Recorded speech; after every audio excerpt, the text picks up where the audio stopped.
Alright, enough of that. I don't want to be a night guard anymore. I don't want to work the night shift. I want to be a lawyer.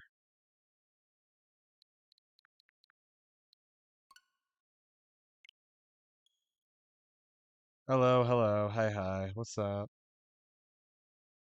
How have y'all been?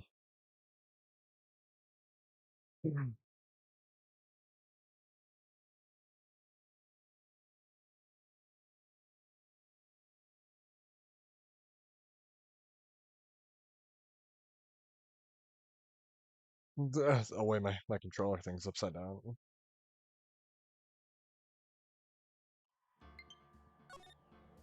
Alright, let's play. Okay, we were in the middle of the investigation, and we were gonna go into the evidence room. Alright, February 23rd, evidence room, sector 3. It's quiet. Too quiet.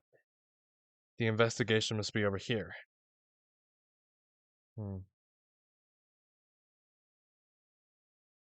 I should probably put the visual novel tag.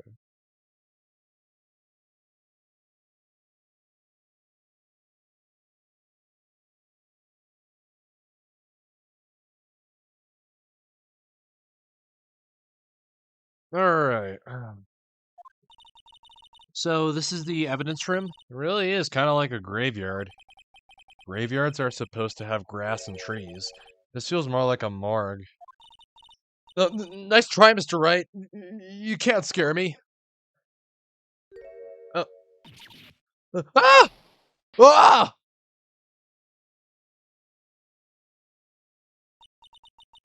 Hey, just when I thought there were no more jump scares, there you go.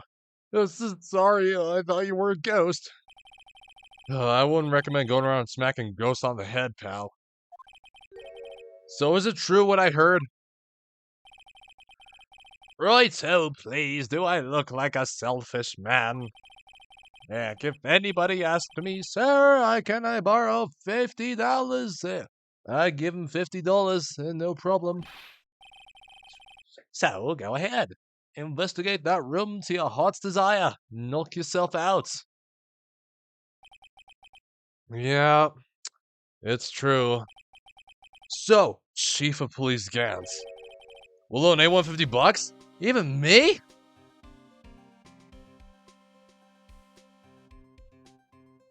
Oh, hold on, my boyfriend's on reality. Hold on.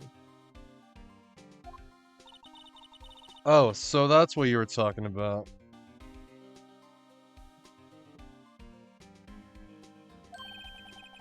Actually, I was put in charge of the investigation for today.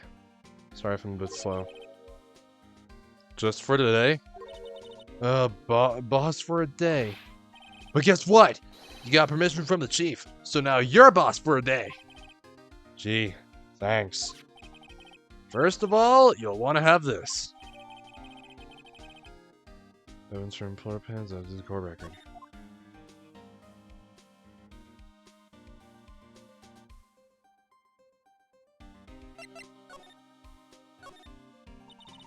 So, Detective Gumshoe, you're boss for the day? That's right. It's an honor. After all, the murder took place right here in the police department. But if you're boss, why are you all alone? Where are your underlings? They're using yesterday's findings to prepare for tomorrow's trial. In other words, you got kicked out of the investigation. Again. I'm adamant, though. I'm gonna take control and put this case to rest. In my own evidence locker, pal. You have a locker in here too, Detective Gumshoe? Haha, of course. I am a detective after all. They give me a locker that only I can open, pal. Only you can open? Alright, give me a second here.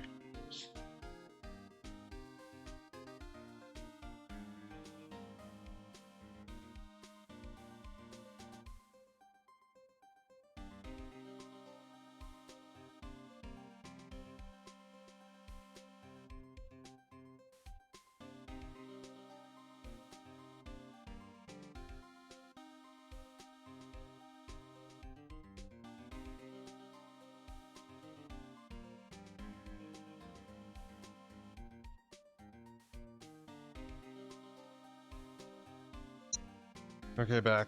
Alright. Edgeworth. I'll always believe in Mr. Edgeworth, no matter what happens.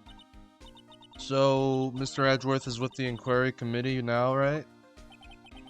They're trying to figure out who's responsible for the mess up in court today. I see. I guess this is what you call fate. Mr. Edgeworth just can't get away from that case. Hold on, I gotta export the...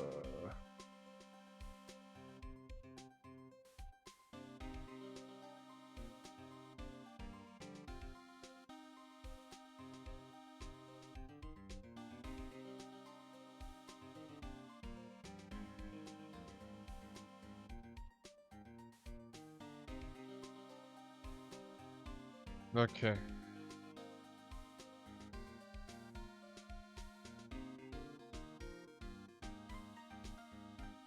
Just can't get away from this case.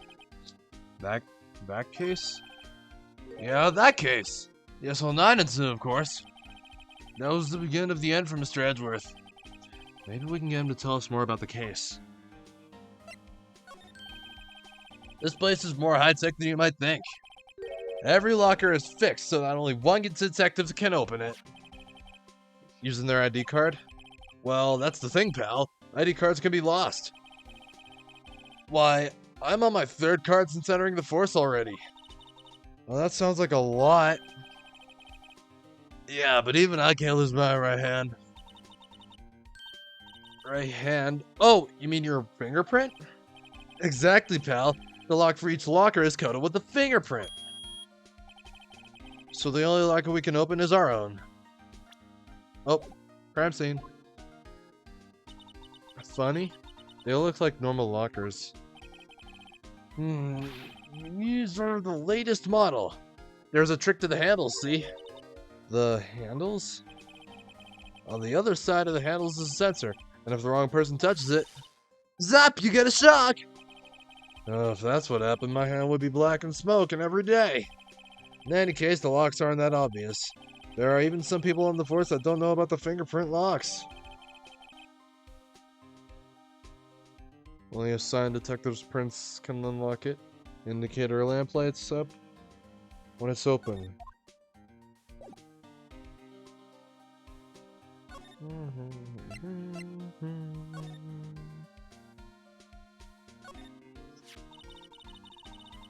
Wow, someone must have broken something big to make all these pieces. Detective Gumshoe, perhaps? There you go, pal, making me out to be some kind of hooligan. That's apparently from the case. The case? The SL9 incident, pal. See you sticking on one of those pieces there? Another piece of SL9 evidence. I wonder what shape these pieces were in before whatever it broke. Hey, Ren. Wait, since you call me Angel Dust, should I call you Charlie? Should I? They did release a new teaser today.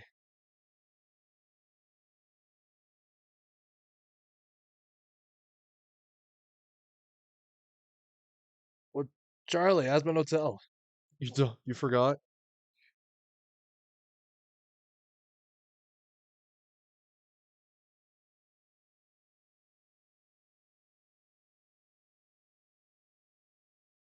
You forgot. Hmm. Oh yeah, but they released a new teaser today.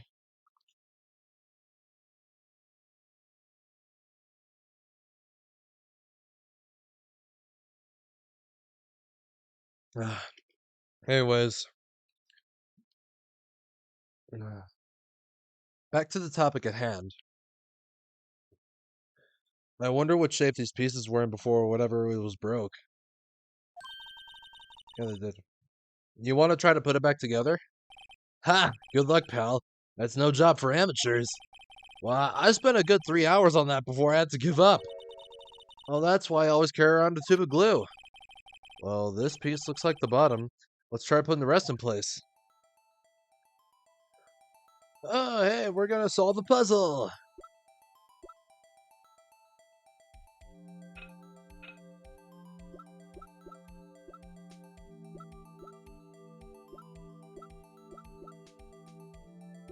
No. Maybe.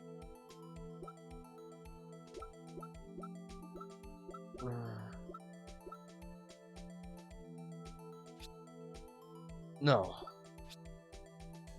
No. Wait.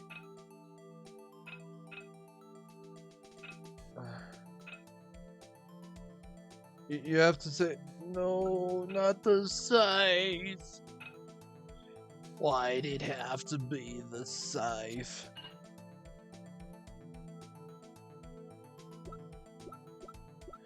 Bro, why the scythe? Why the scythe?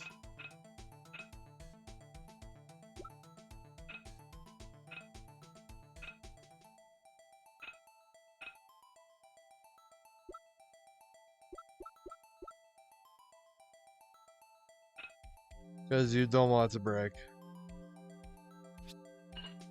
I guess that's fair enough.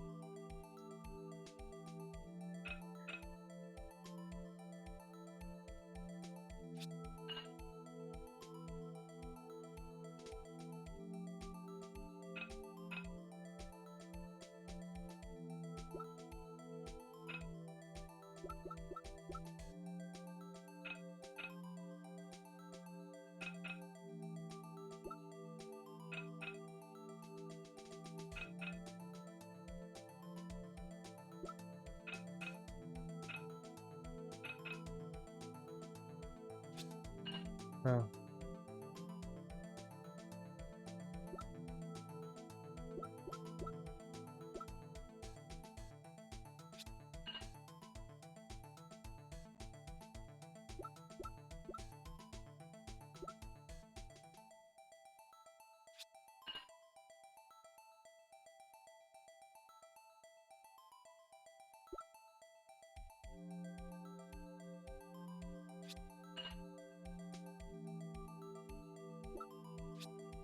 Alright, and that,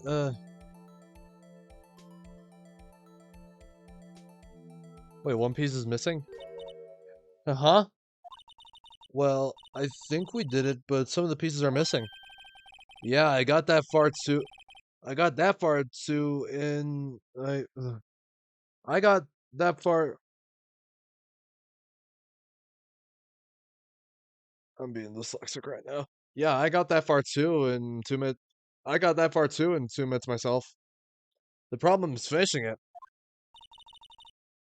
Were some pieces stolen? I bet they were missing to begin with. Oh, still. It doesn't look like the most stable kind of jar. I kinda understand how it got broken.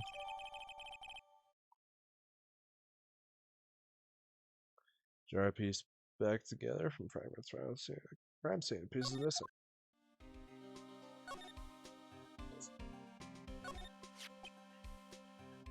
Put the pieces together and makes a jar. Two things bother me. One, why are some pieces missing? Two, doesn't seem a little unstable. No wonder it broke. I'll make sure to remember that next time I make a jar. Paint. What is a saw and paint doing here? Since the dawn of time, true art has always been a war against oppression. True art? I noticed that there's blue and yellow paint here. Perhaps we're witnessing the birthplace of the Blue Badger? Well, you might say this is my studio. Here, in the evidence room. Oh, blue.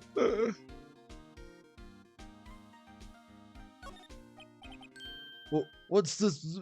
Blood? Oh, it's a little worn. Well, there's definitely a handprint here.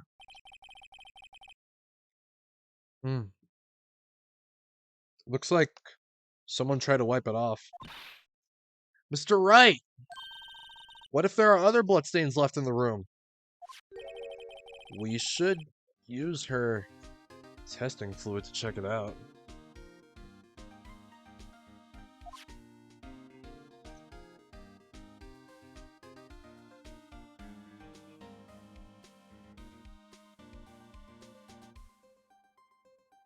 Let me hold my Togepi. Hold on.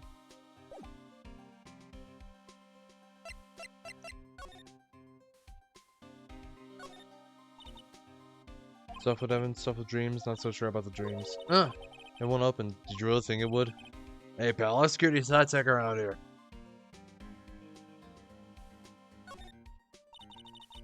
Look, this one's open, and the red indicator light above the door is lit. That locker is coated with Detective Goodman's fingerprint. Detective Goodman's locker.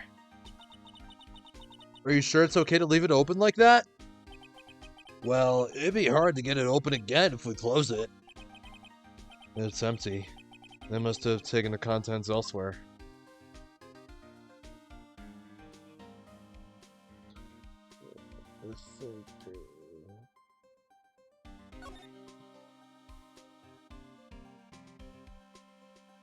Oh! There's something sticking out of here. No, it looks like a skirt. No, not a skirt, a shirt. Sorry. Looks like a shirt. I guess it must be evidence for some case. I wonder if Detective Gumshoe put this here. There you go, pal. Make me out to be some kind of slob. I'm not responsible for the evidence here. That said, I bet that evidence locker was open recently. How do you know? If you leave things hanging out like that, the evidence gets dirty or ripped. The guard checks on that kind of stuff and notifies the detective responsible.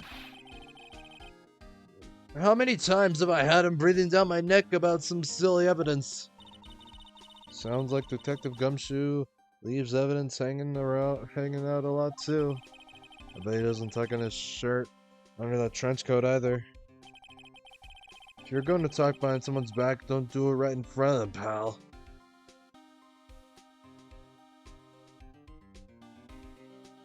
Why do you do my boy Gumshoe like this? Oh wow, look at this big pile of junk in the corner.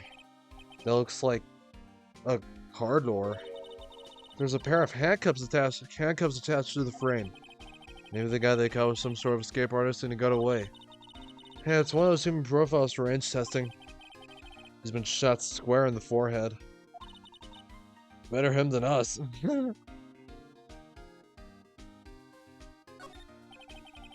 Some sort of bulky equipment is gathering dust here. What a sorry looking fishing pole that is. Ah, that's my personal pole. I never did get around to using it. Wait, I've seen that somewhere before. You're right, pal. There's that metal detector. That's that metal detector. The one that led to the solving of that case out on Gourd Lake, remember? Oh, right. Oh, wow. That feels like it was ages ago. And, I don't think I've seen this one before. Oh, that. Oh, that's a bug sweeper. I'm sure it will come in handy in solving some case sooner or later. That cheap-looking box? You can't judge a person or a machine by their cover. You gotta look at their heart. Yeah, Nick. What if we try examining... try examining it again.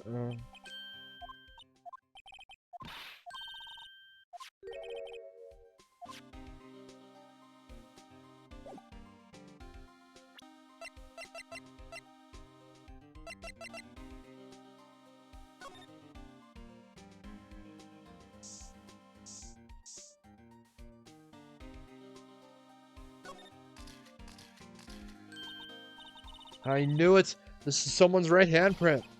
What? What's the matter, detective? This locker. It's mine! It's yours? Please. You have to help me when they come to take me away. Promise you'll testify that I wouldn't harm a fly. You'll do that for me, won't you, pals? This is an important clue. I'll jot it down on the floor plans. I'm counting on you guys. Believe me, you can't trust the police. What? But you're a detective.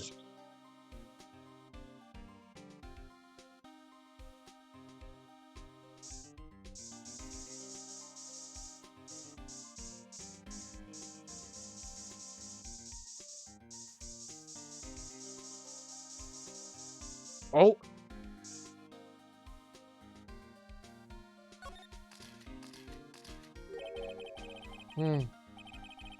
That must have been one massive pool of blood. Never seen anything like it. I'm not a professional. What's your opinion, detective? Pale blue blood. Maybe Detective Goodman was actually an alien? This proves that something really happened in front of this locker. I'll make a note of it on the floor plans. Hey, if you didn't want my opinion, you shouldn't have asked.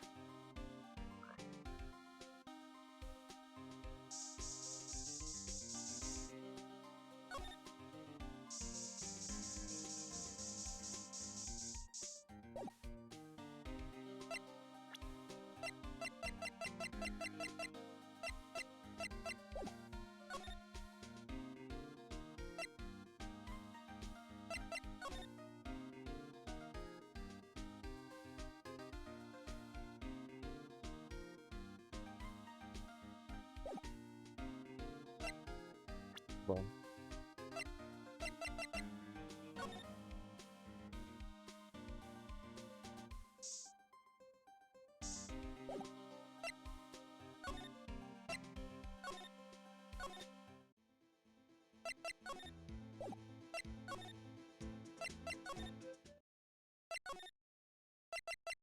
What about,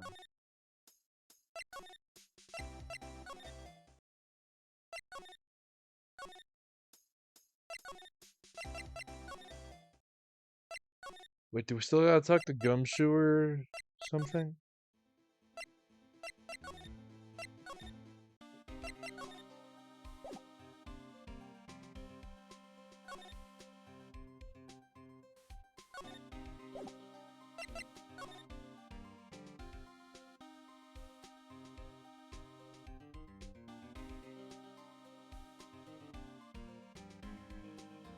Oh man, this is such a difficult case.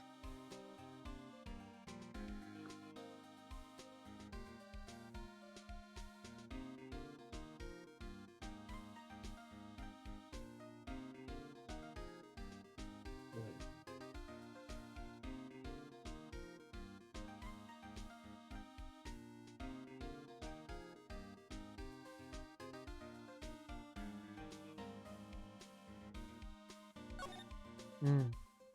Yes, yes, you did hear me say blue blood. Hey, Gumshoe, look at this. Detective Goodman's note. And that switchblade knife. I bet Edgeworth was the most surprised of anyone. Because of the SL9 connection? That was Mr. Edgeworth's first big case, you know, 2 years ago.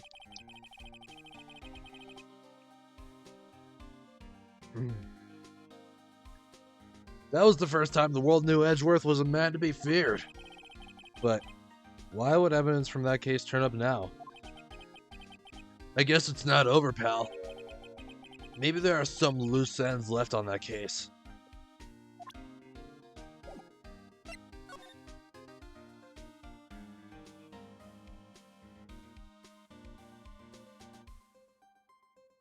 Alright, the SL9.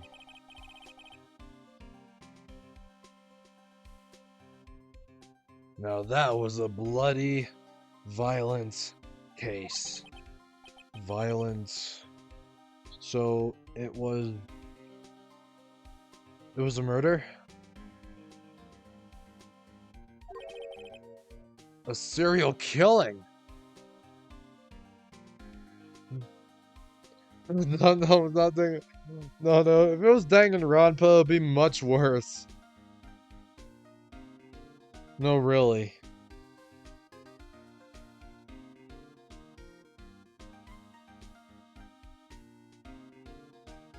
Serial killing.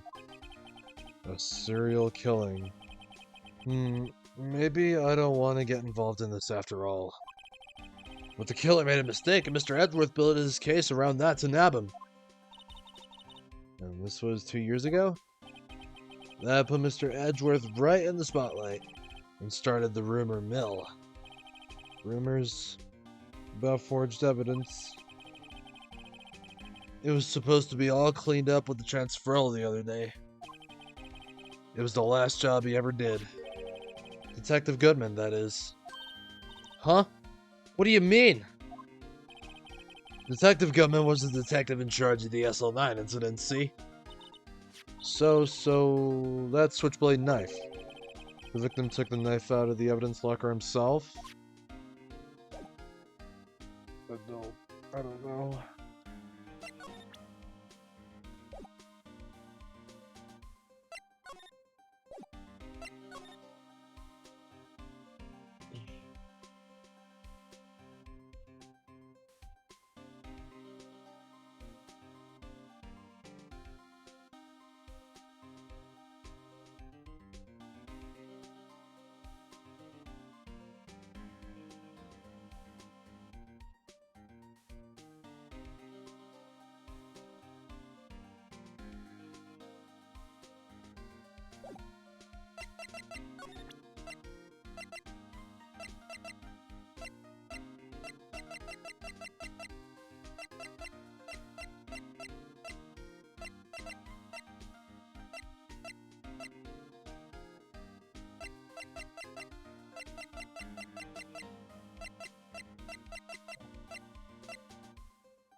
I'm never paying attention, am I?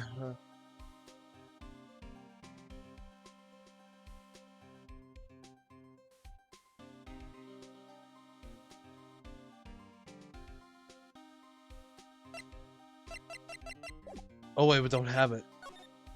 You're making your own brain hurt? Okay, what are you doing?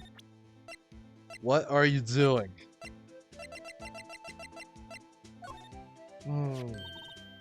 See this? This is the victim's ID card.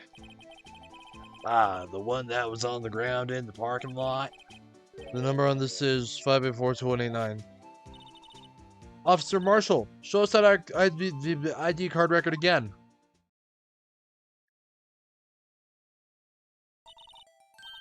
Look, the fourth number. It's a perfect match. It was used at 514, right before the stabbing. What's more, there's only one of them cards in the world. So, when the incident occurred, Detective Goodman was in the evidence room. Oh. But wait, what did Officer Meekins say? Sir, I entered the evidence room and asked the man to display his ID card. So you asked the Detective Goodman to show his ID card? What did he do? That's the thing! Suddenly he pointed a knife at me!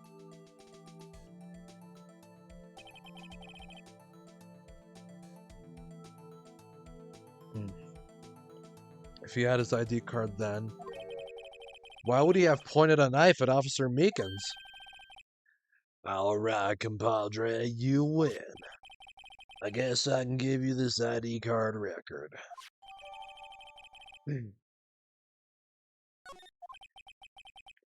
I've got an idea. Maybe I should show this list to other people with IDs here.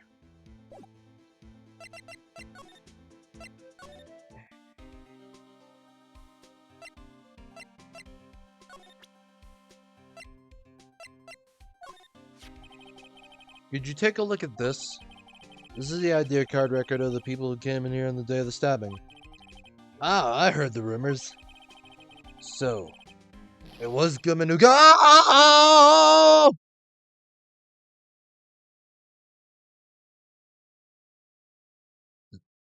Did I accidentally press A or something? I don't know. And you have Undertale in your closet. Cool. Oh, what is it?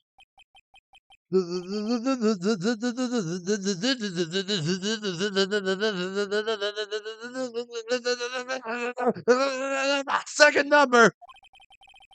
It's not your ID number, is it, Detective Goodman? Oh boy. Is it Detective Gumshoe? Mr. Edgeworth! What? The second number on this list belongs to Mr. Edgeworth! What? What? Oh, jeez. Why would Edgeworth come to the evidence room?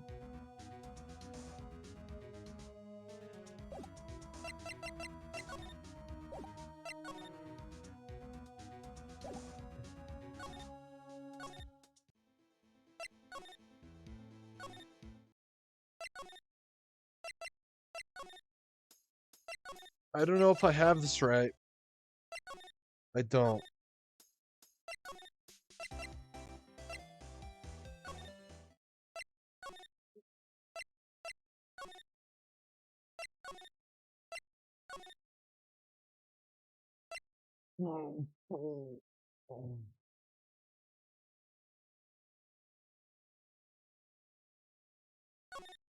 Man, I keep going back and forth, not knowing where the hell I'm going, not knowing what the hell I'm doing.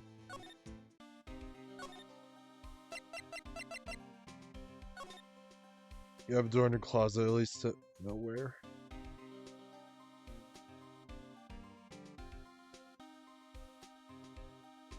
Leads.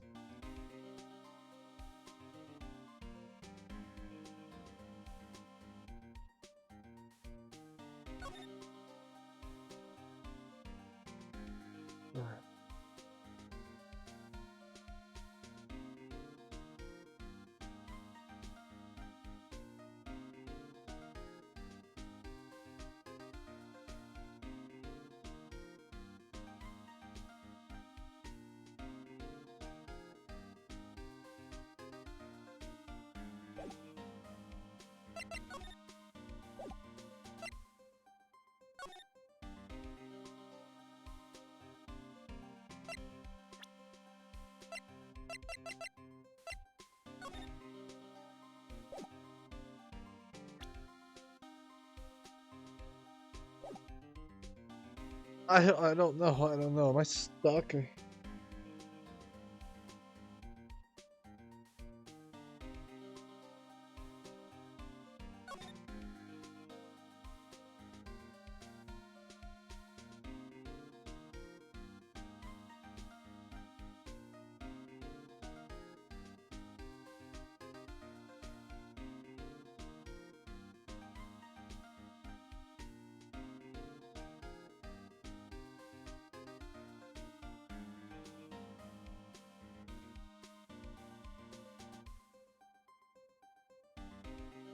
Oh, jeez, man.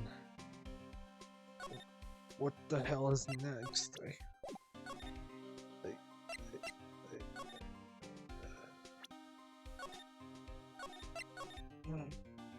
Did I forget to do something?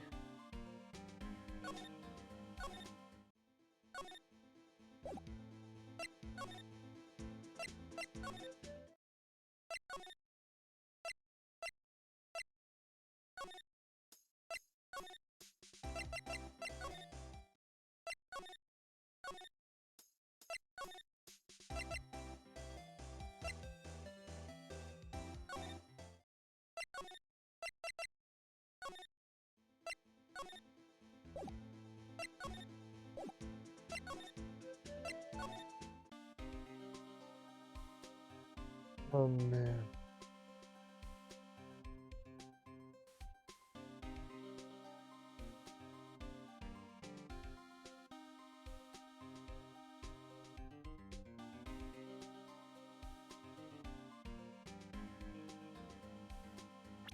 Oh my god.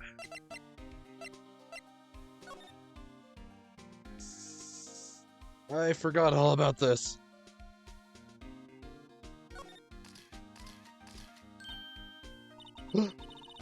Why am I getting a reaction here? There's no reason for the murderer to touch the spot if he fled out the door. This just might be something significant. Hey, that's some pretty amazing stuff you got there, pal. What, this? It's called liminal testing fluid. Where'd you get your hands on that? Uh-huh. I'd like to get some too. I'll just borrow 50 bucks from the chief. Where do you get this, Seema? I always buy it by mail order. Well, I better jot this down on the floor plans.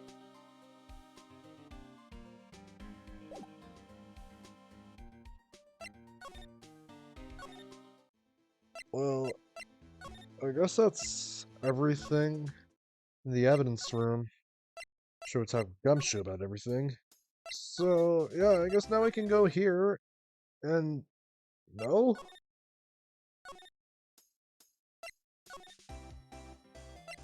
I don't know. Oh man, this game is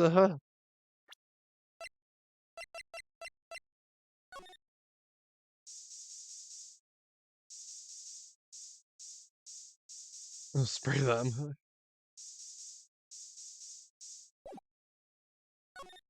This is... Why stand there still? Shit to be done here.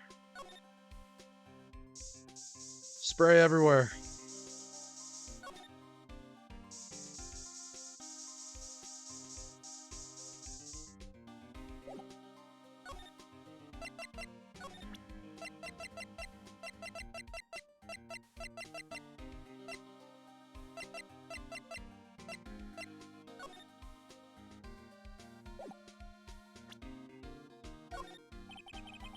I'm gonna say one thing speaking as a detective. If I see a piece of evidence I know nothing about, I say nothing. Nothing! That's fine. You bet it's fine, pal. Send me a picture. Okay. Alright, as I was saying, no, I think we got all the... Oh. Hmm.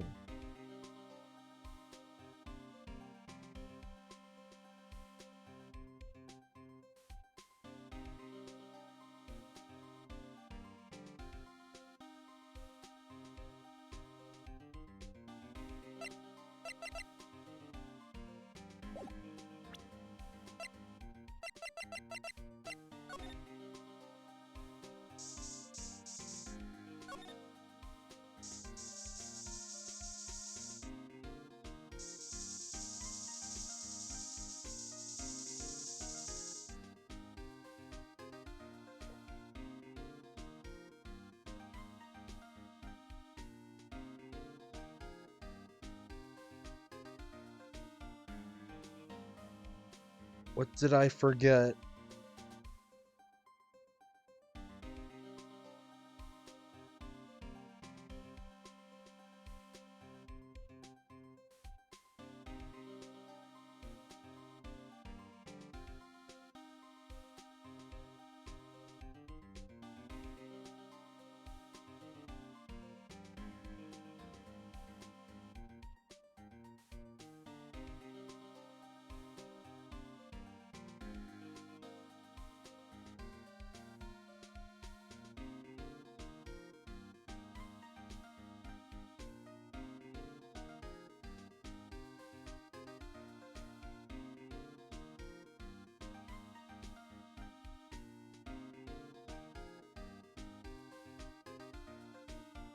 This is too confusing.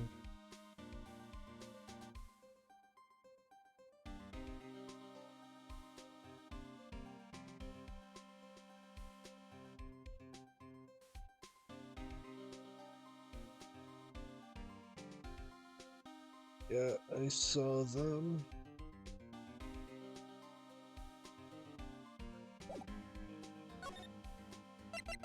What's there left to examine? I examined everything. I sprayed all the fluid on all the shit I needed to, but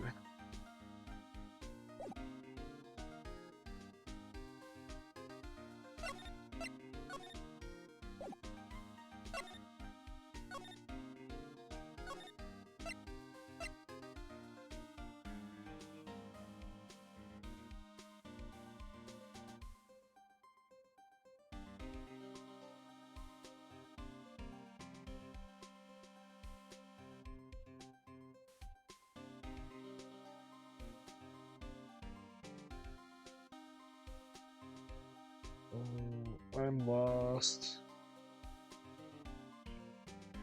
I'm lost. Huh? Wait, hold on. Oh my god. Someone left a glove here, but only one. Detective Gumshoe, maybe? There you go, pal. Make me out to be some kind of absent-minded detective. That's evidence from the case, you know? You mean SL9?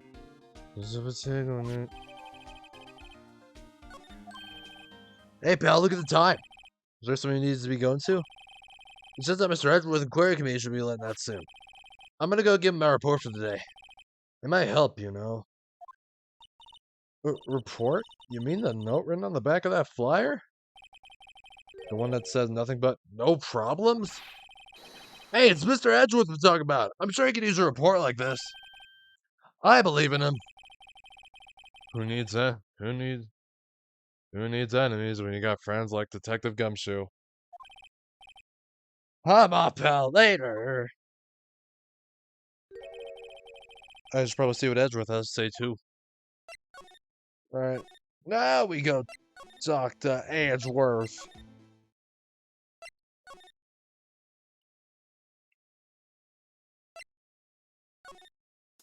Does everything have to be Naruto?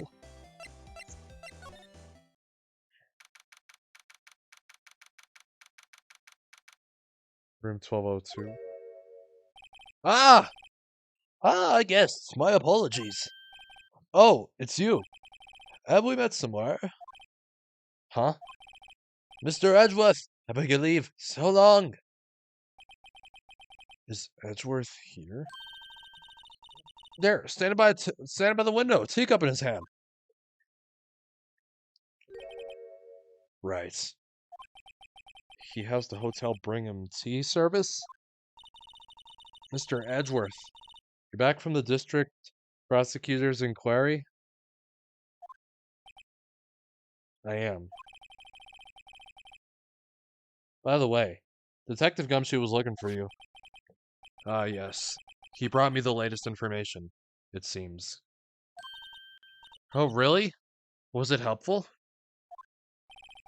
Apparently a new French restaurant is opening near here.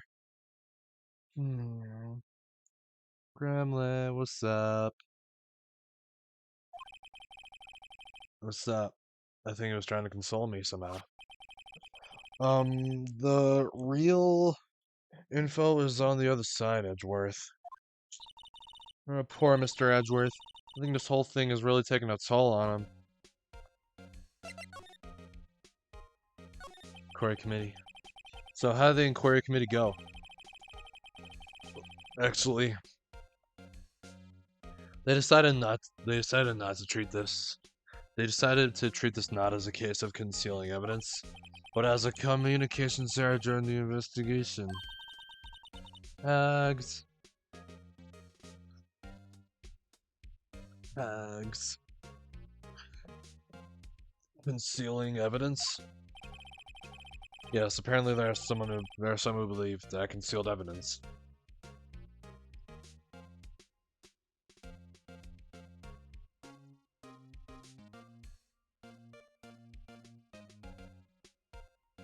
You forged evidence. Now you conceal it. I'll at some point. I don't know when. We'll see. I'll be here though. Apparently there are some who believe that I concealed evidence. They gave me a warning. You were lucky this time. Again. Again? I've heard them say that so many times. Ever since that case 2 years ago. Alright. Gonna do sleep stream a bit? Okay. Tomorrow's trial. Are you okay for the trial tomorrow? Well, I'm still the presiding prosecuting attorney. However, something happened. They gave control of the investigation over to the police department. The police department? I will join. I actually, wait, is the stream over? I'm watching your stream right now. No, seriously, I am. I have it on in the background. The police department. Yes. Any further investigation for this case will be directed by Chief of Police Gantz. I can do nothing but wait for his results. I see. Why, I ask you? Why? Yes, see you there. All along, I've done only what I believe is right. I have nothing to be ashamed of. But still. Wow, I've never seen him this out of sorts.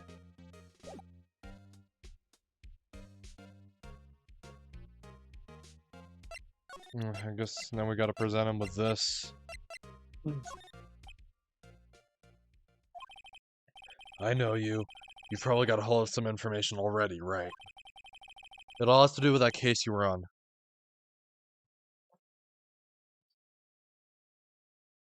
The SL9 incident. And some dark suspicion you were wrapped up in. You are the man who revived the worst memory of my life. I figure I'd be telling you about this sooner or later. He must be talking about his father's murder in that elevator. Okay, Edgeworth, why don't you tell me about it? Tell me the truth. Allegations of forgery.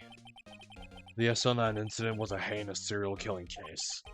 The head of the investigation was the Deputy Chief of Police at the time, Damon Gantz. That wacky old coot was involved in the case 2 years ago then.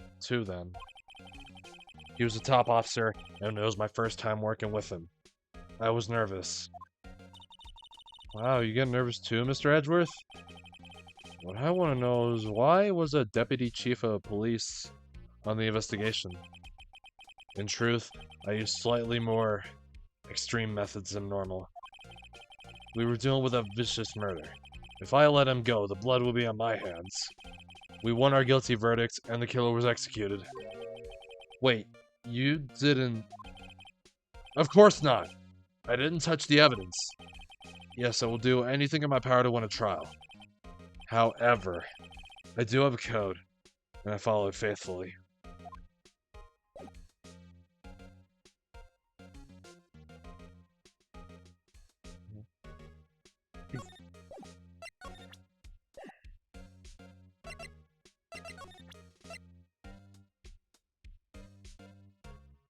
You, you made a send. Define what send is. I don't know.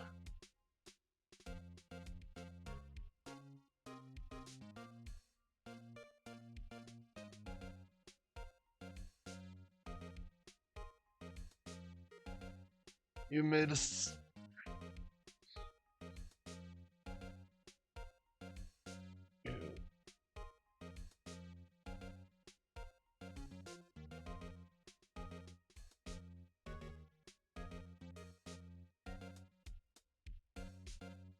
Hold on. And then we present him this. Oh, right. I better check this now. As I was saying, Oh, stupid. Uh. Oh, right. I forgot all about that.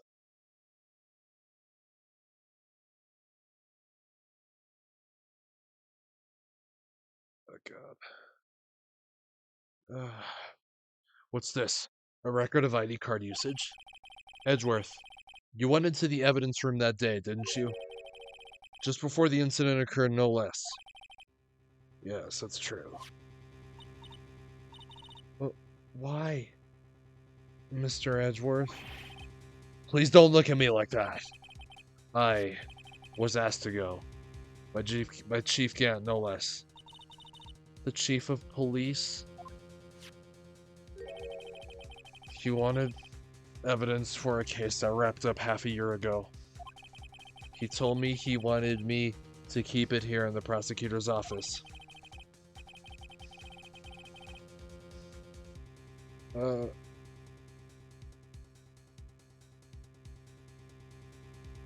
I don't know anymore, Rin.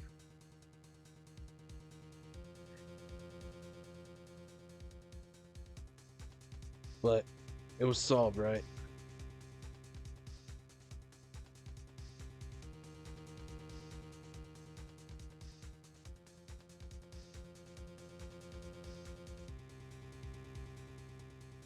It would have to be if the evidence was already filed. The chief is never one to explain himself. In any case, on the day of the stabbings, I brought this back here. Can I ask what kind of case it was? I can't say. It really has nothing to do with the current case. Now I'm curious about this other case. I better make a note of it.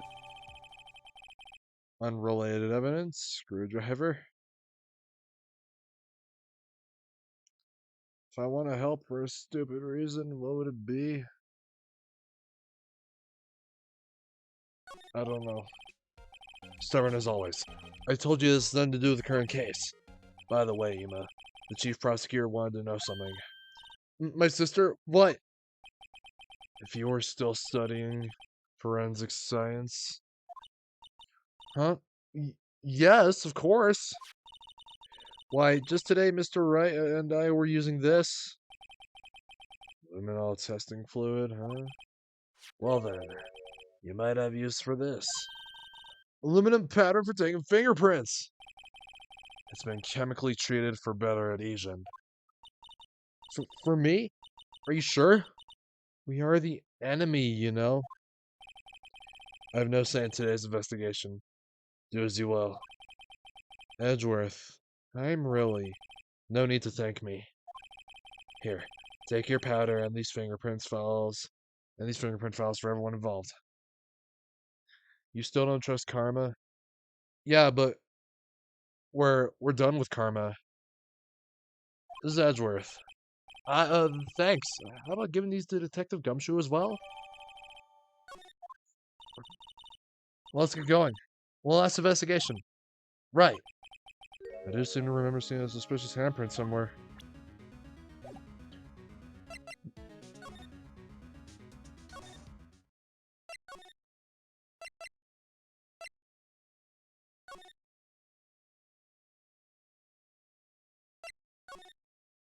Well, in a way he is.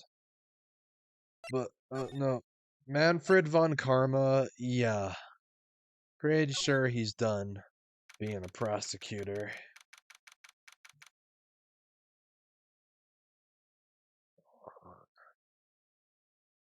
Hold on. Hold on. Let me check. Manfred von Karma.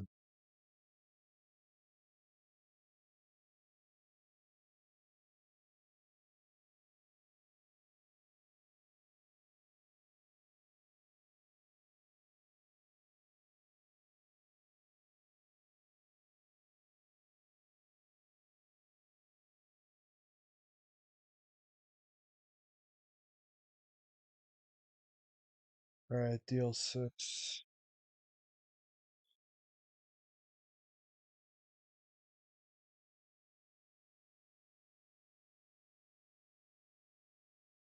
Downfall.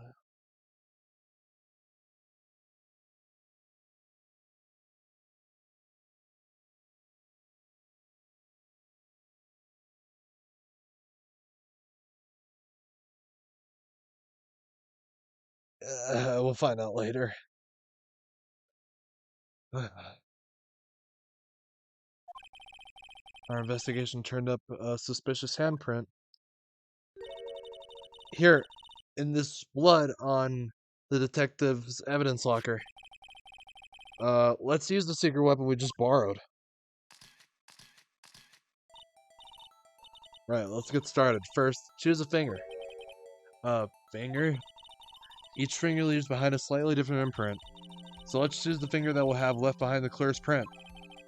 I really can't tell the difference at a glance. Flip across it and choose a finger.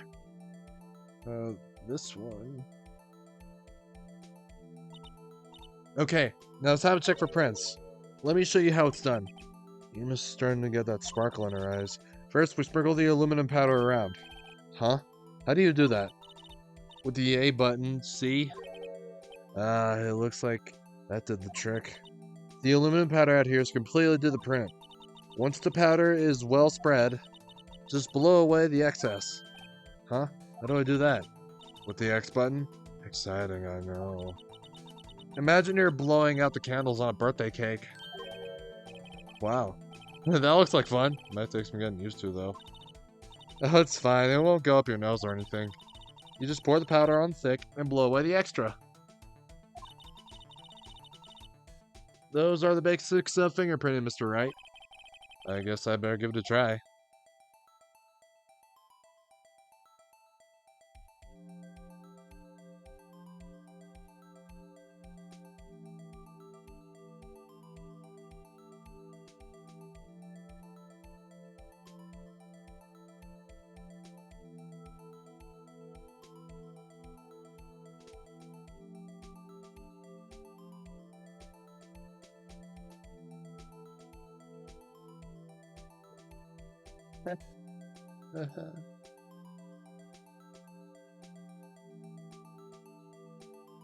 I am so childish.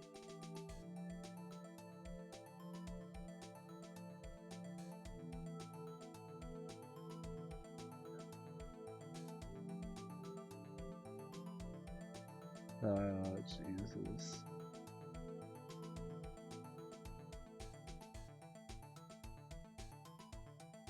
We are horrible people.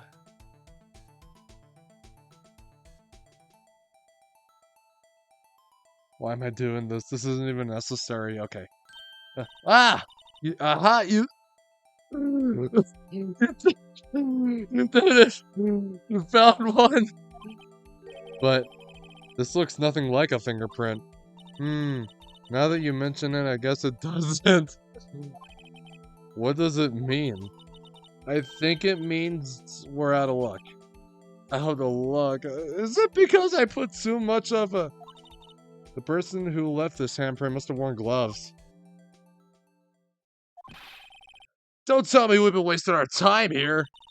Hey, calm down. That's just the way it goes sometimes with scientific investigations.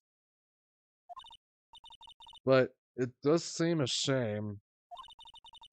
While we're at it, why don't we look for other prints?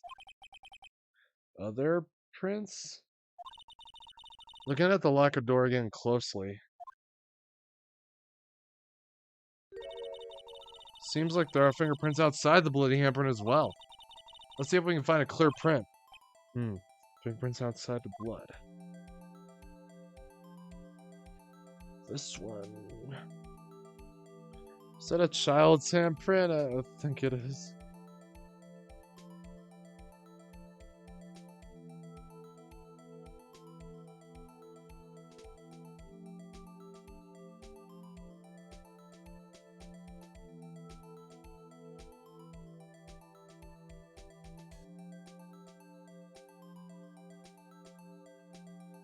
Give me a sec.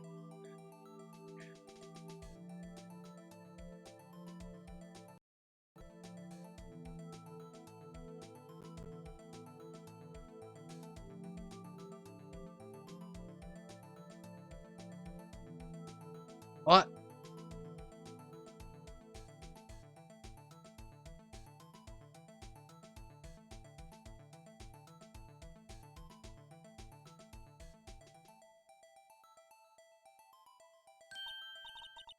Yeah, print's so clear, it's dazzling. Dazzling. Anyway, the sprint took a lot of effort to find. Let's match it up right away. So we're not done yet? This is quite a process. Well, there's no point in finding a fingerprint and not knowing who the owner is, right? I guess she's right. Look at the fingerprint data we got from Mr. Edgeworth. And point out the person you think left these prints. Huh? How am I supposed to know who it was? I can make a pretty good guess. The bloody handprint and the fingerprints are in different places, right? That means that the prints probably don't have anything to do with our case. So whose fingerprints would we most likely find on this evidence locker? Oh. Wait. Goodman.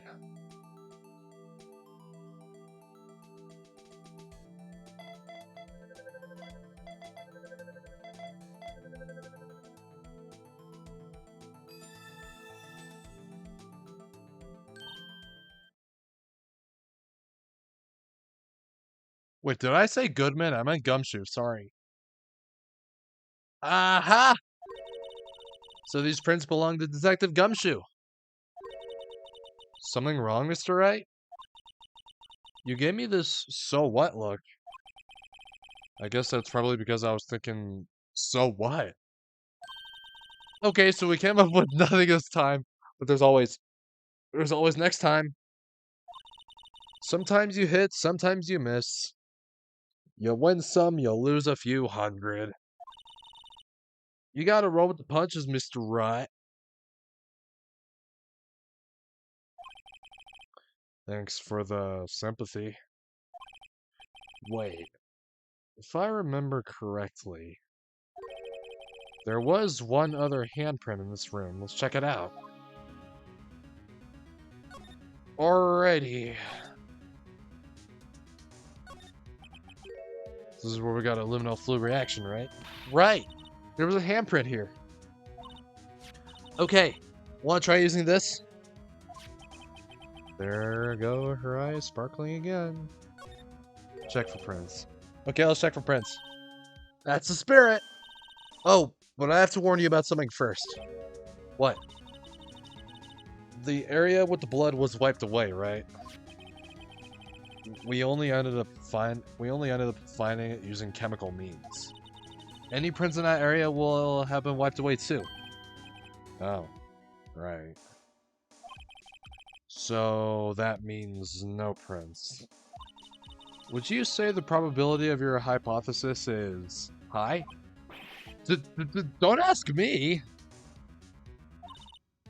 Anyway, we must try to find prints that weren't wiped away.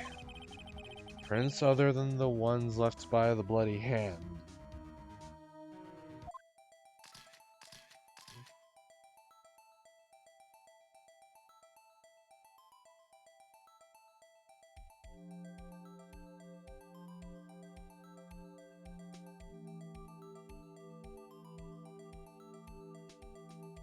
My God, hold on.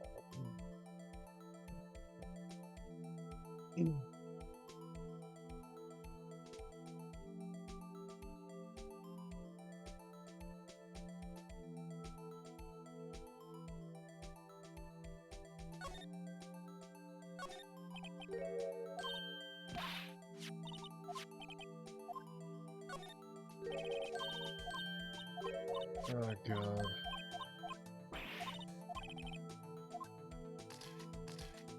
Prints are the one. Why can't I scan for them?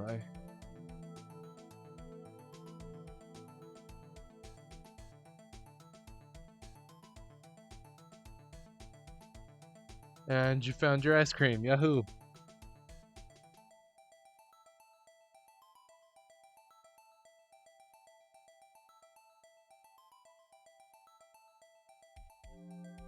Oh.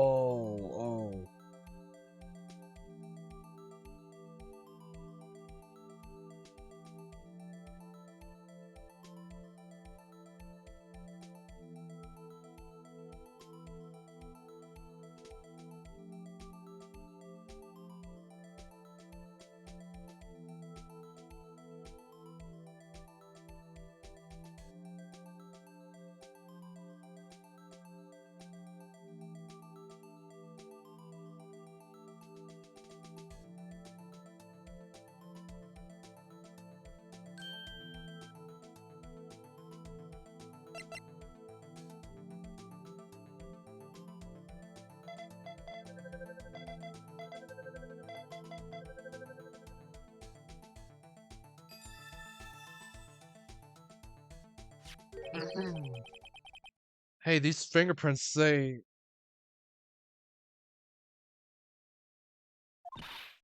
Whose are they? Whose? Is it someone I know? It's Officer Marshall. Huh? Officer Jake Marshall? Oh, jeez. Found on a bloody handprint. Left in the evidence from print's been wiped. It's gotta be coincidence. He's not involved in the crime. Ema. This is decidedly different from Detective Gumshoe's prints.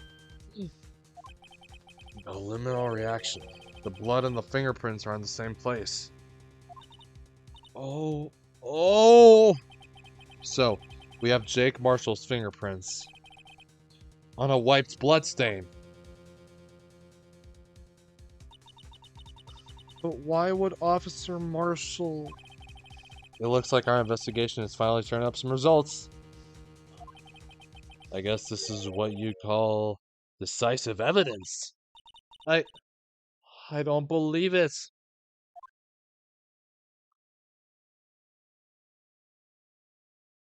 Oh.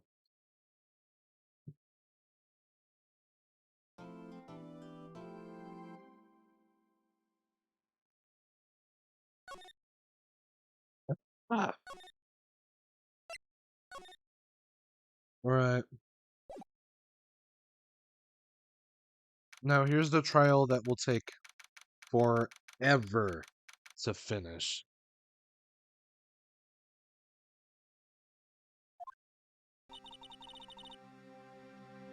So, what do you think, Mr. Wright? I think the prosecution is as confused as we are.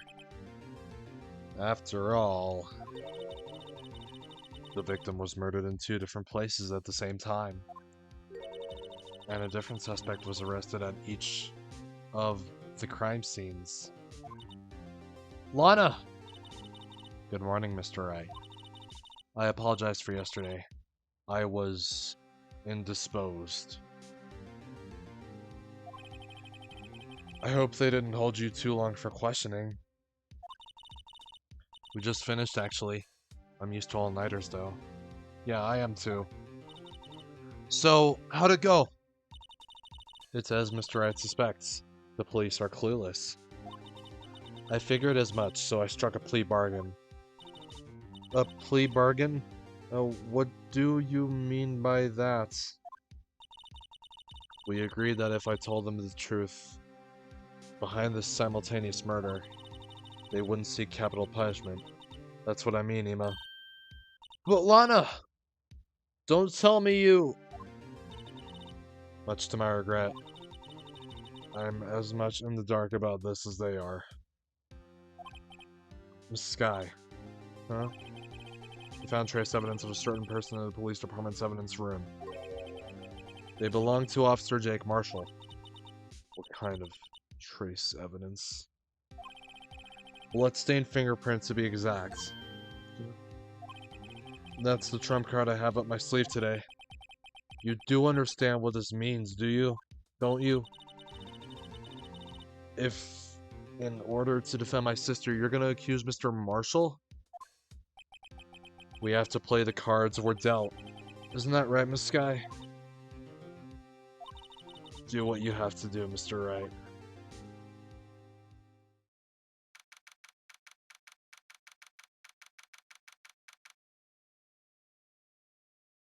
February 24th, 10 a.m. Court is now in session for the trial of Miss Lana Sky. The defense is ready, Your Honor.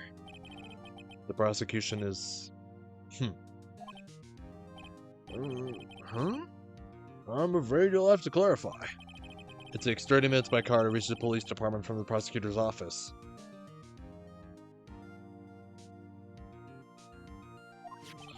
Yet the victim, Bruce Goodman, was slain at both places at the same time. But that's not physically possible, is it? What's more, I hear the victim from the evidence room just disappeared. Yes, and the body eventually reappeared in the trunk of Mr. Edgeworth's car. Wow, this is one messed up trial. One of my duties as prosecutor is to present impartial evidence. Today I will present evidence relating to the murder at the police department. In so doing, I believe the way in which we should proceed will reveal itself. Now that's what sets Mr. Edgeworth apart. He sounds so on top of things, even though he doesn't know what's going on himself. And that's supposed to be an admirable trait? Very well, let the trial resume. On the day of the crime, what exactly transpired at the police department? Mr. Edgeworth, you may call your first witness of the day to the stand. For its first witness, the prosecution calls the suspect of the murder that occurred at the police department. The suspect? You mean the so-called murderer? Oh boy. Things are getting wild from the get-go.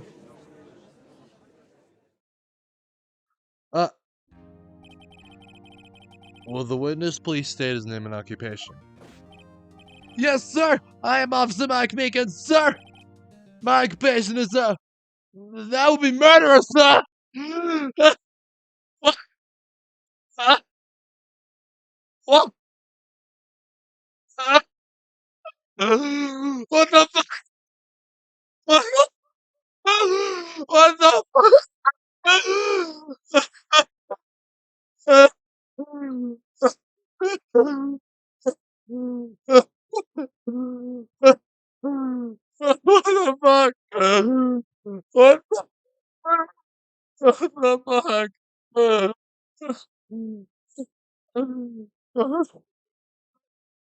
What the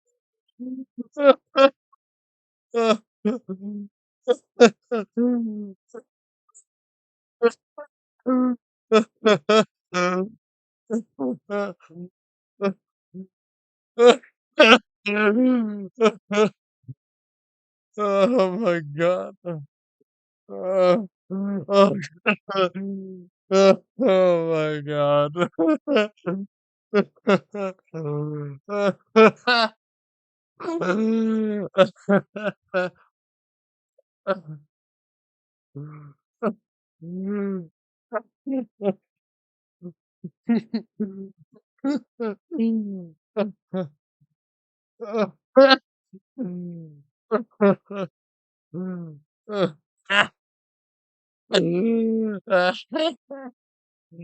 Oh god, I need to go to oh god. I need to get a new mic. I really, I really need to get a new mic.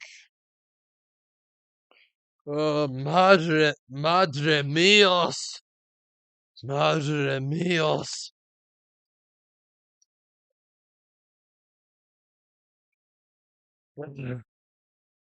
This boy really admitted to being a murderer, Jesus. My occupation, I am a, for, what do I do for a living? My job is a murderer!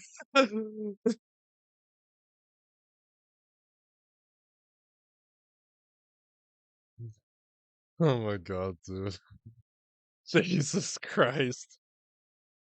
Oh, I gotta have a bath in a minute.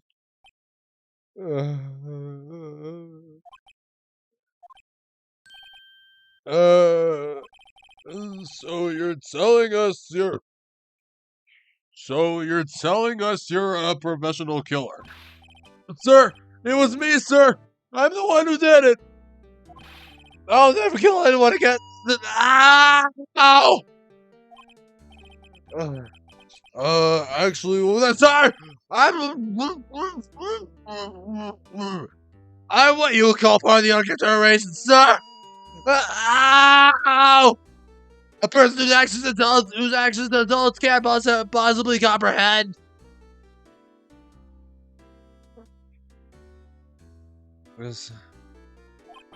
Please, Mr. Edgeworth, sir, help me, sir.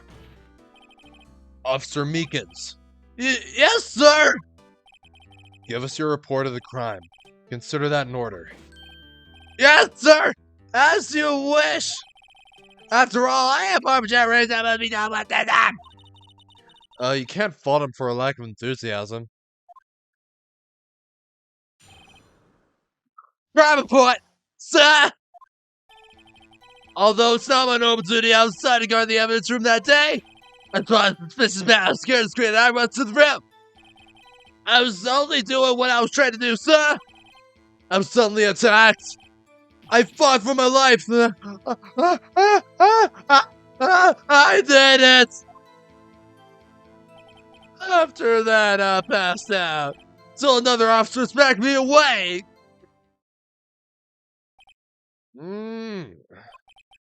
So the victim, Detective Goodman, attacked you?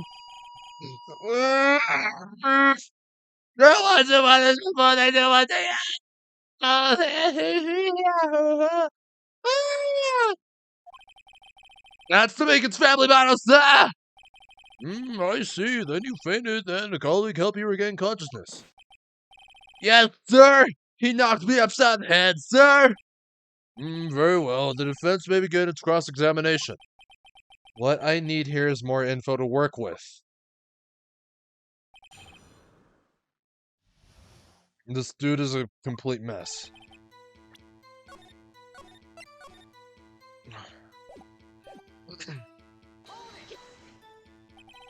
Mr. Meekins, you work in the General Affairs Department, do you not? Yes, sir! I am in charge of hiring new recruits, sir! Yikes, now there's a scary thought. Evidence transfer was taking place on the day of the crime, which means many officers were given special tasks not ordinarily performed. I was in charge of guarding the Blue Badger, sir! The Blue Badger? Yes, sir, the lovely police mascot created by the Chief of Detectives, sir!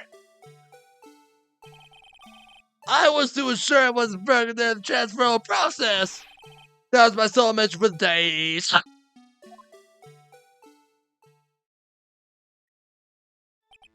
I see. Sounds like a very, important mission. After the award ceremony finished that day, there were so many people running around that I relocated the Blue Badger to the evidence room. Oh, so that's why you went to the evidence room. Tell us, what did you see when you got there?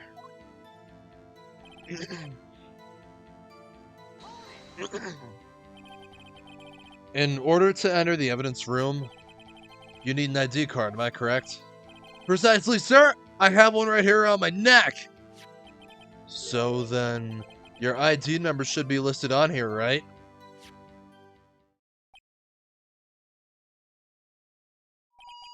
Ow! Ow!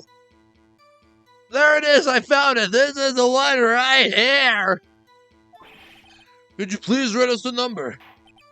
Yes, sir! It's 498-9596! That's my number, sir! I see, huh? But the number 498-9596... It's shown as being used twice! Please explain, witness. It's no real mystery, sir. The first time is when I relocated the blue badge to the evidence room. The second time is when I went to go get him after everything settled down. I see. So it was during that second time when... Yes, sir, that was when I spotted the man on the security screen.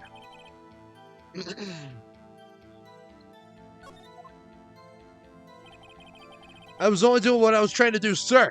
I was suddenly attacked. So you were attacked. Can you please tell us exactly what happened to you? It was a knife, sir! A knife! Detective Goodman pulled a knife on you? What happened then? Well, with me charging out on him like that, he looked as surprised as I was. You aren't exactly the kind of person someone would want to run into. No, chill.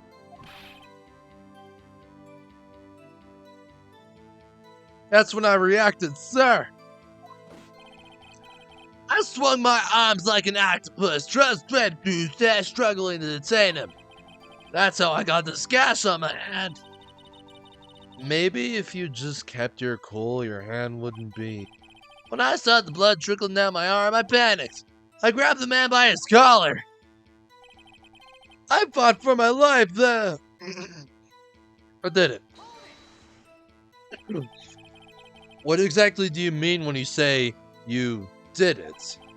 I know I don't look like the type, but I'm really into kung fu films, sir. The man let his guard down for just an instant, so I snatched his knife from him. You took his knife? I spun him around at him, performed a disarming maneuver. I made sure to close my eyes like a man.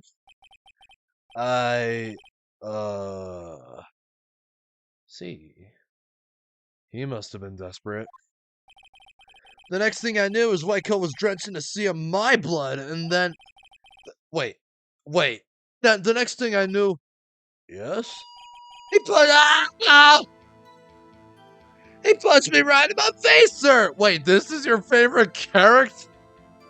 This is your favorite character? Oh my god, what is with you, Ren? You crazy, Ren. Right in my face, sir. After that, I passed out until another officer smacked me awake.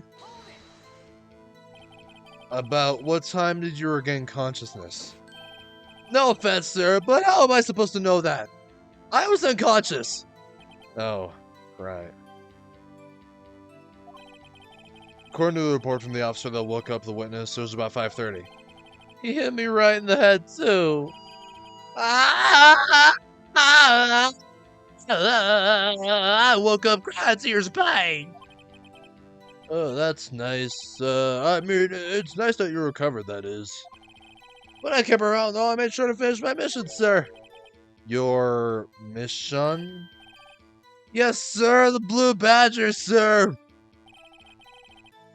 I returned him to the entrance before things got out of hand. Well, we can all rest easy now. I believe we now have a fairly accurate picture of what happened. Yes, Your Honor. Only one thing remains unclear. Was the man this office murdered really the victim? He's got a point. Yes, Officer Meekins? Is like the skies that can play in it. Wait, what do you... I don't know if it's the voice to text thing. I'm pretty sure it is. Probably spelled that wrong. I don't know what you're talking about, Ren. I'm sorry. I'm so sorry.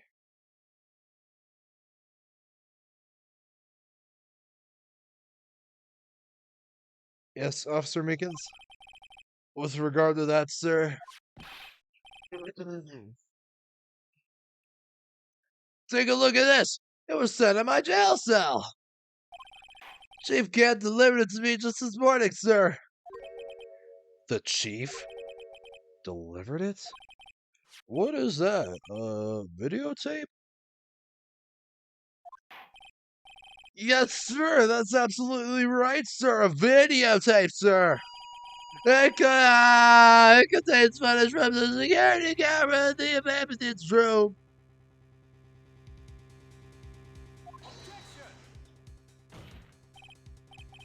What? But I specifically asked if there was such a tape.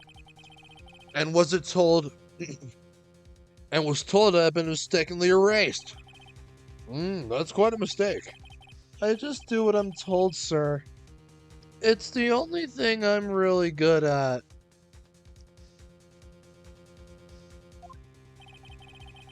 Oh, you're gonna get sleep? Okay, well, thanks for being here. Looks like the political communication with the police department is as good as ever. Yeah. Yeah, I am Angel.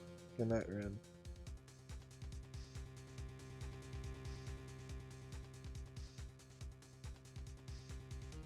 You didn't. The communication with the police department is as good as ever. Well then, let's have a look. Show us the video of you murdering the victim. Oh, please stop using that word murder, sir. It scares me. A video of a real murder. Just what are we getting ourselves into?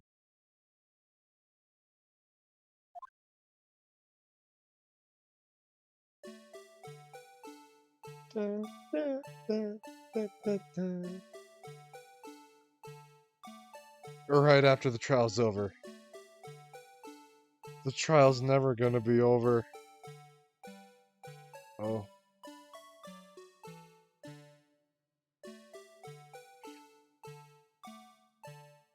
Stuff like this was not in the GBA version. Look, if you say right after the trial... Oh boy. If you say right after the trial's over, then the trial will be over tomorrow. We're gonna finish the trial tomorrow. Oh.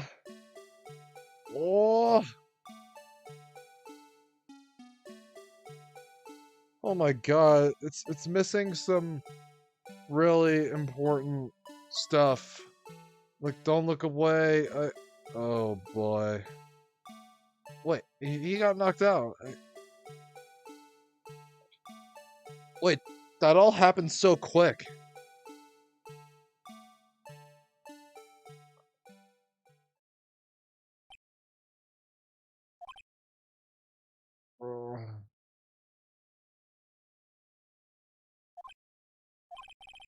Well, I believe we're all thinking the same thing. How can we deal with these unsettling feelings stirred within us? Is it about the blue badger? Why does it look unsettling? I don't know. What the hell was that wriggly piece of plywood? Hey, does this look creepy to you?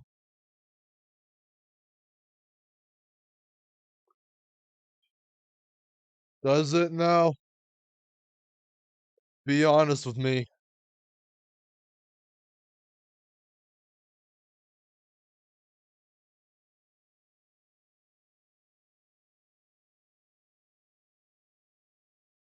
Well, tell me what's wrong with it.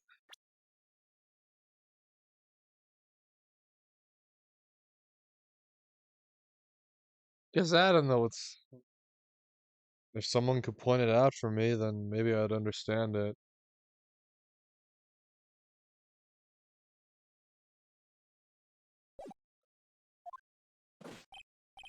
Sir, that is the pride and jewel of the entire criminal offense. It's the Blue Badgers, huh? Why am I not surprised this isn't going smoothly?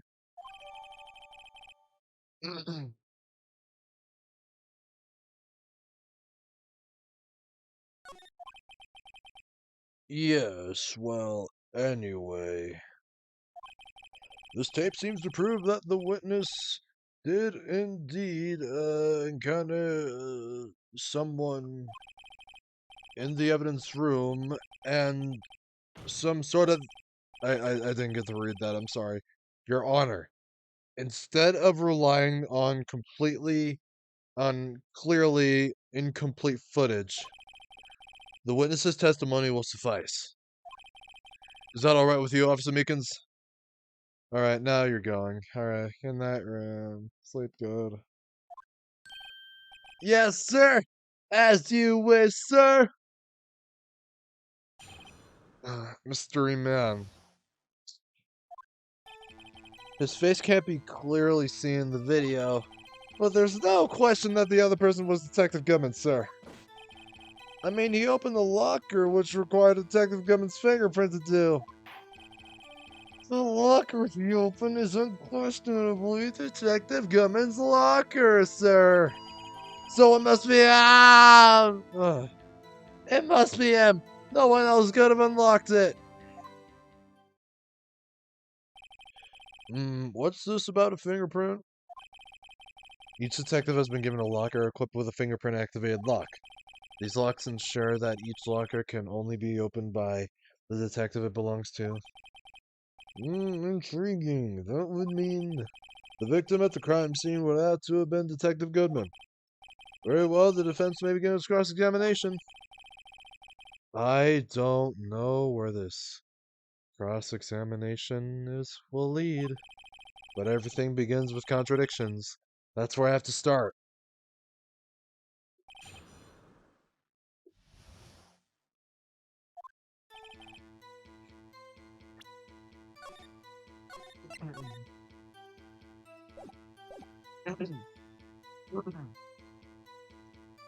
Face can't clearly be seen in the video.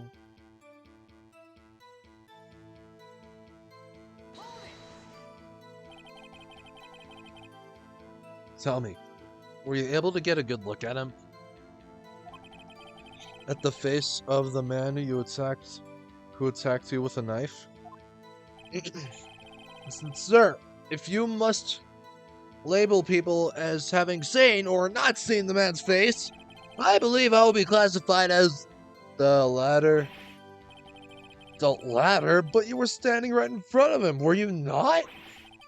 More to the point, you are the person who fought him, aren't you? Oh, yes, sir. But I didn't get a clear look at his face, sir. I'm not the kind of guy who looks directly at people when talking with them, you see. Yeah, me too. That's me. Yeah, that's a good trait for a police officer. Bro, I hate making eye contact. Why do you do us like that? Still, I'm sure it was him. I bet my badge on it. But there's no question that the other person was Detective Goodman, sir. But you don't know that for sure, do you? You never actually saw Detective Goodman's face. Well, I suppose you might say that. That is, if you must label people as having seen or not seen it. Since his face can't be identified in the video, only you can verify it.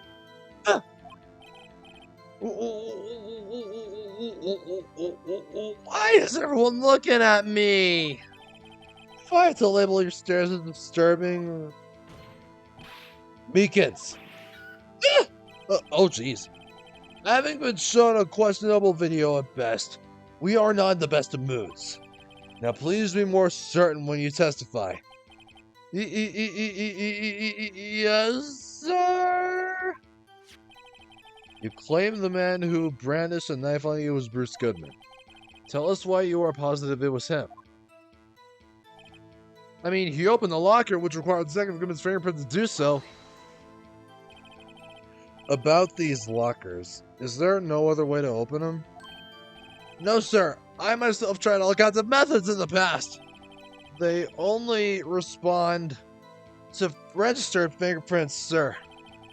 I wonder what kind of methods he's tried. If the man opened the locker's lock, which only responds to its registered fingerprints, then he must be the person the locker was assigned to. Exactly my point, sir! And this too! The locker... How do you know that information? I've heard rumors, sir. From the people in the know, sir. People in the know? The workers in the department cafeteria, sir. They kept me informed. They also listened to my romantic troubles, sir. How old is this dude? 22.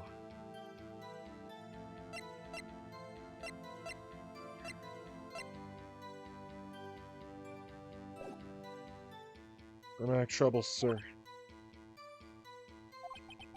For the record, the open locker did indeed belong to Detective Goodman. I verified this information through a more reliable source. So the victim opened the locker with his own fingerprint. So it must be him. No one else could have unlocked it.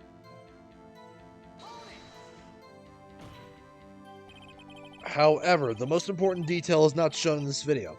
The man's face. Sir! If I may say something, sir. Please do. After all, you are the one being examined. I don't understand why the man's face is so important in this case, sir. I mean, it was his hand that opened the fingerprint lock. And it was his hand that tried to thrust his knife into my body, sir. My unsettled state can testify enough to this, sir.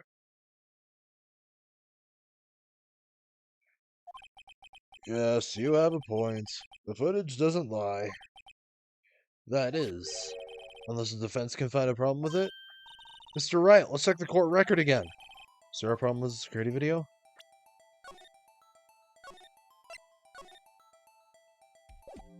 Let's say there is a problem. Regarding the video contained on this tape.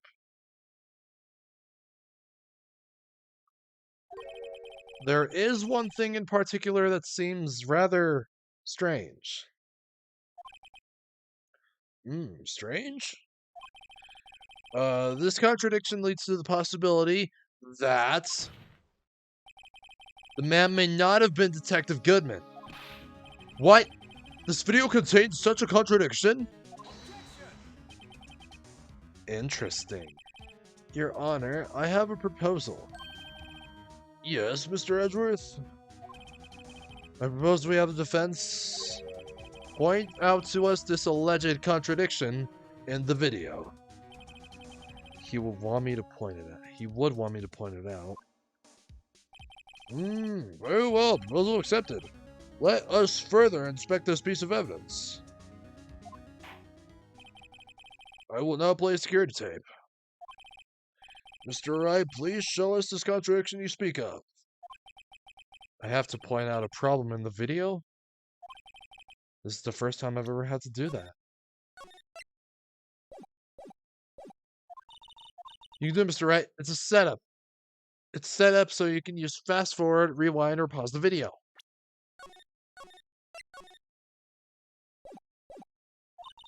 Just take a good look and be sure to point out the right thing. Please don't play it too many times. I can't stand watching this video. How did this guy ever become a police officer? I don't know. Now then, Mr. Wright, please enlighten us. Where is the contradiction that indicates the man may not be Detective Goodman?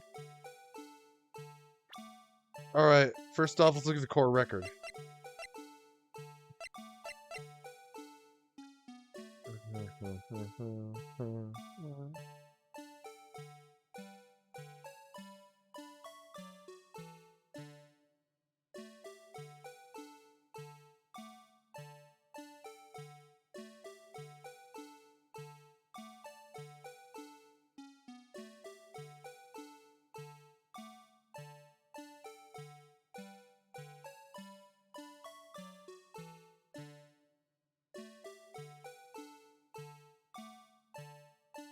Alright.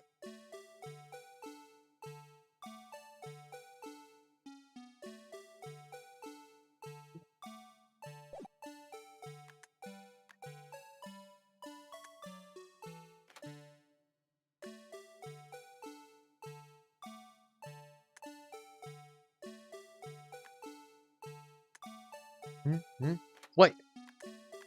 I saw something fall.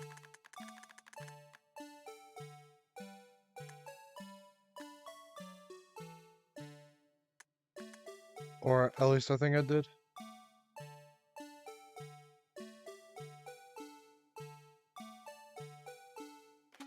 Oh! I found it!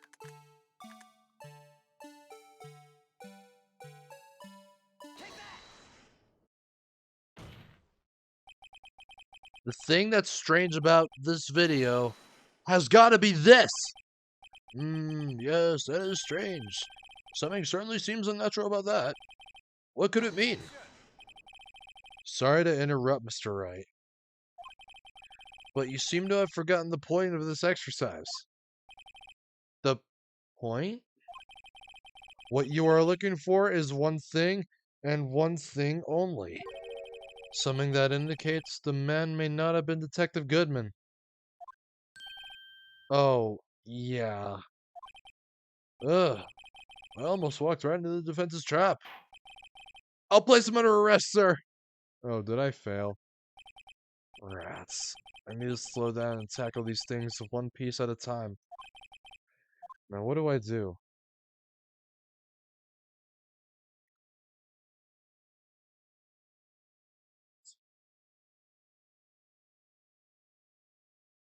Sure.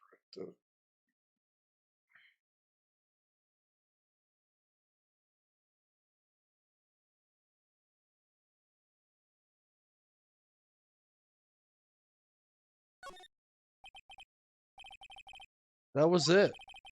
I'm not playing security.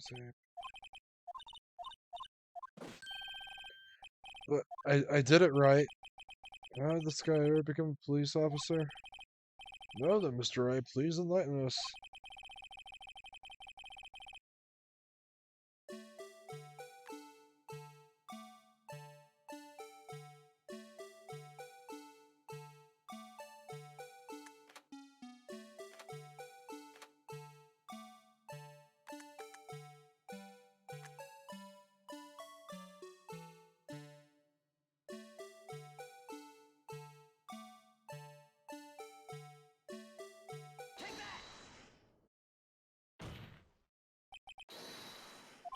Wait, come on!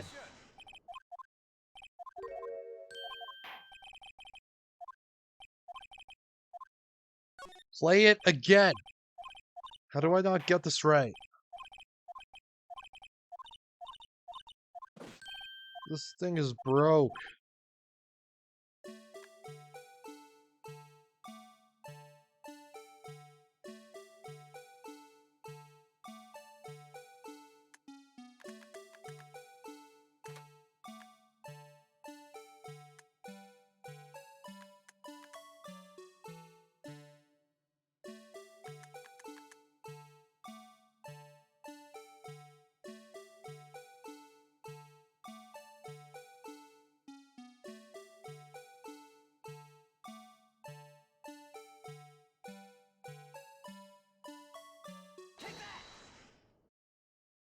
Did I get it?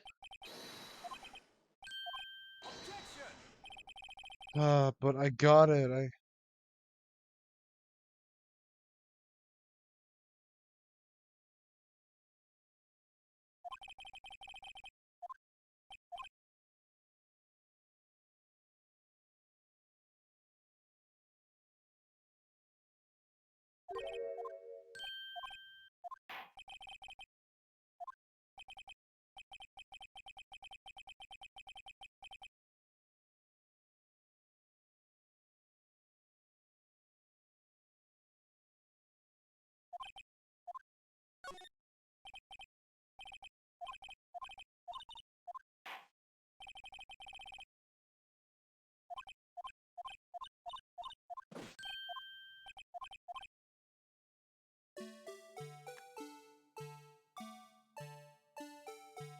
Never thought I had to deal with this.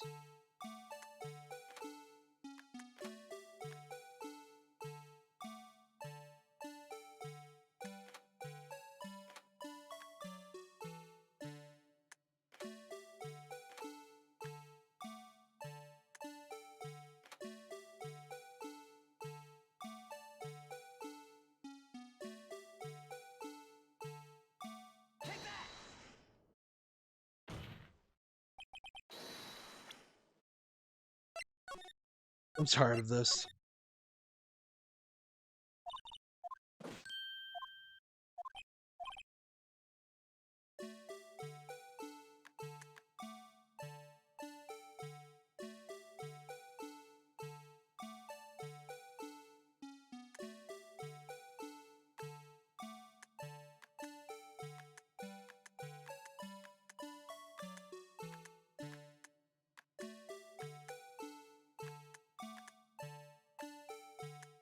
Oh my god, man, it's like they completely censor his face.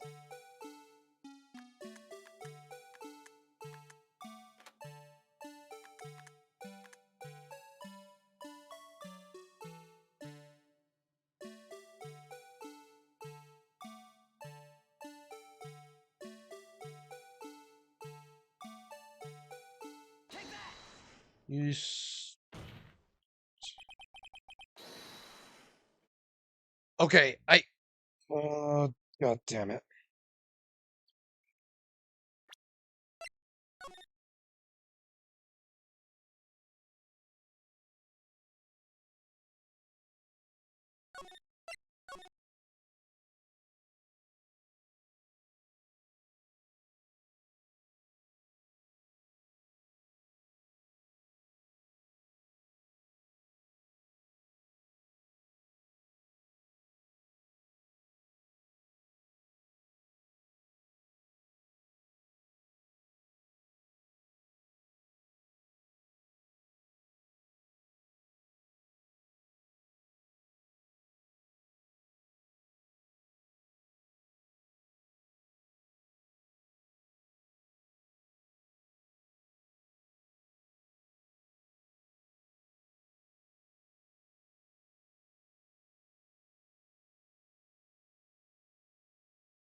Wait! Hold on.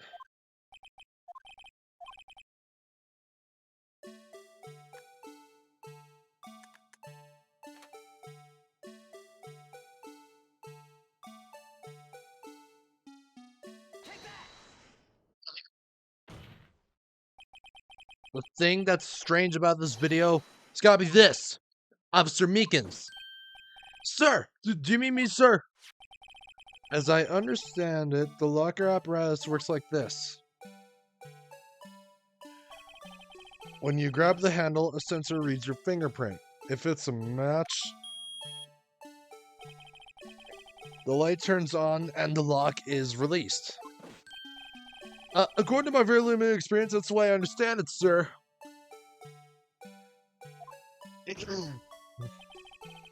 If so, then something is seriously wrong with this picture.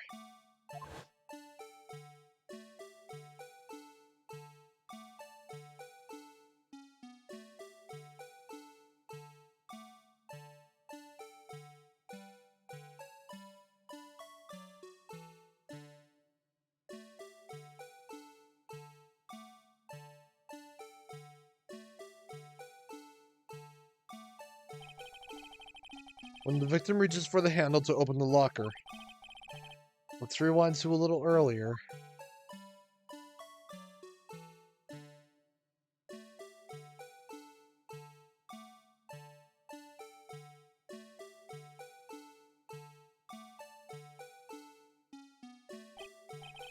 Here, notice the light? What's this? It's already lit! Precisely my point, Your Honor. The locker was already open before the victim grabbed the handle. Ah! Order! Order! What's the meaning of this? It's very simple, Your Honor. The locker was unlocked on the day of the crime. But the locker locks are controlled by an electronic system. When the door is shut, a sensor is triggered. And the locker is automatically locked.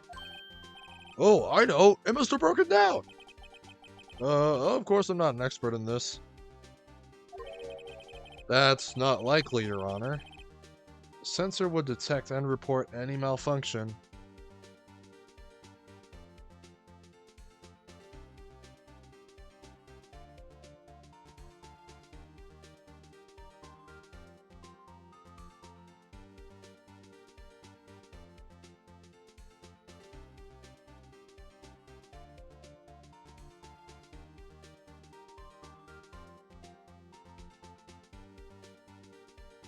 Okay.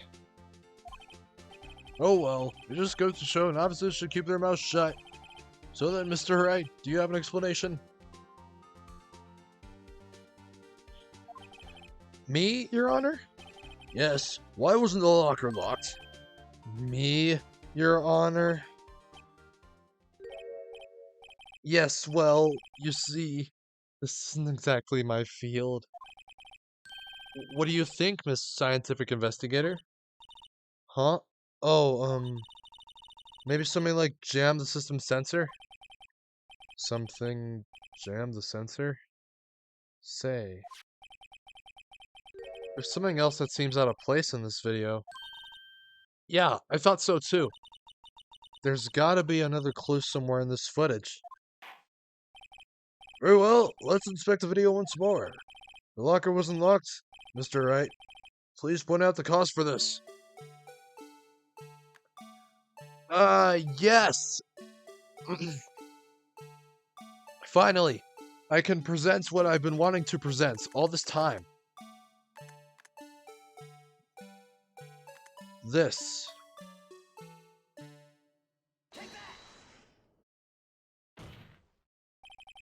Please watch closely. This is the continuation of the part I showed you earlier.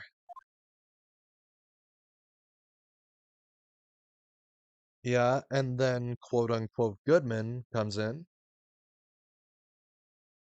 He opens the door.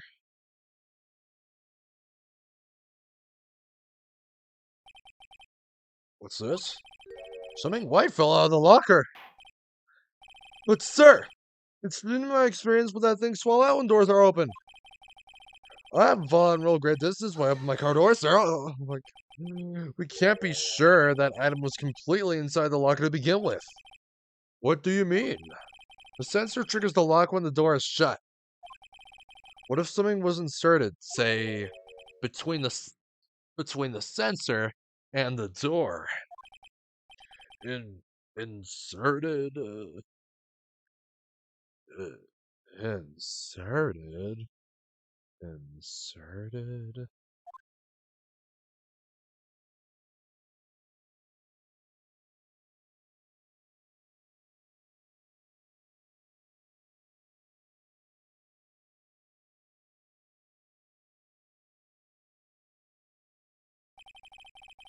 This white thing wasn't inside the locker. It was stuck between the door and the sensor! Oh, I understand now, sir. It's just like my tie!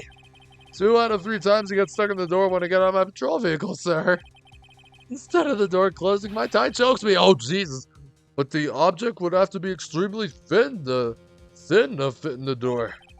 Not only that, it would also have to block electrical currents. It would need to be an insulator. Yes, an insulator. But at the crime scene, there just might have been something that fits the description. But sir, by insulator you mean... I think I finally got this figured out. Very well. Will the defense please present the relevant evidence?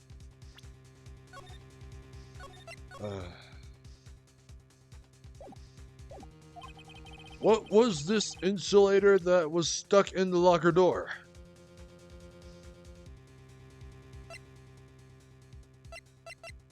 It was this glove. I found this near the locker. A thin rubber glove. But we can't be sure that was in the victim's locker. It has a tag that says SL9 incident. The video seems to depict the victim opening the locker. But that isn't the case. The lit lamp attests to this. On the day of the crime, even I could have opened that locker. Is this not so, Officer Meekins? Sir, it would appear so, sir! Wait, I think I just noticed this. I think he's just cuffing himself. Order! Order! Order!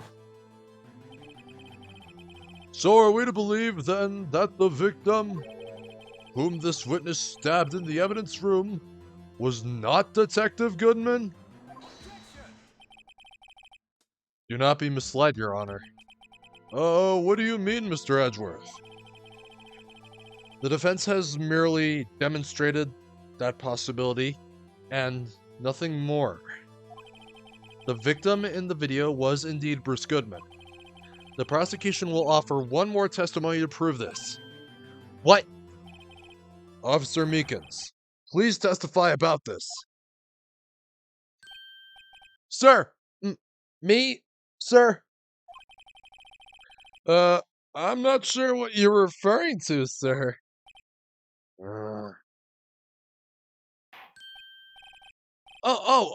You mean that, sir? Of course, sir. Is this a joke? Very well, begin your testimony. Mystery man, who? There's one other thing that proves the man was Detective Goodman, sir. To enter the evidence room, one must use their ID card. When an ID card is used, there's a record of it. At the time of the crime, the detective had used his card. An ID card record. I see. I have the ID card record right here, Your Honor.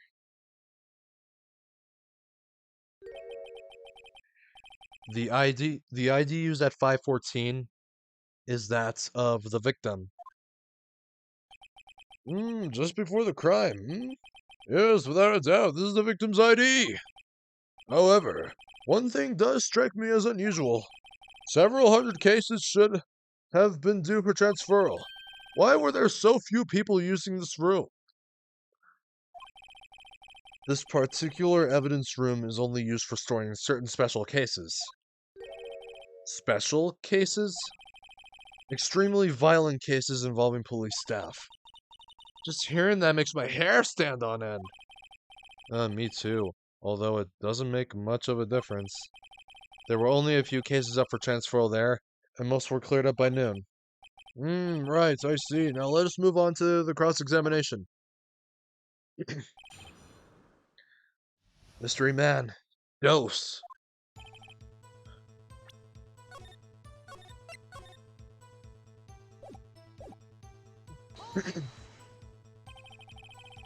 Alright. So, unlike your earlier testimony, you believe this is to be rock solid, do you? Yes, sir. Solid as stone, sir. If my hand wasn't wrapped in bandages, I'd even give the V for victory sign, sir. Couldn't he just use his right hand for that? Let's hear him out. Let's hear him out fully.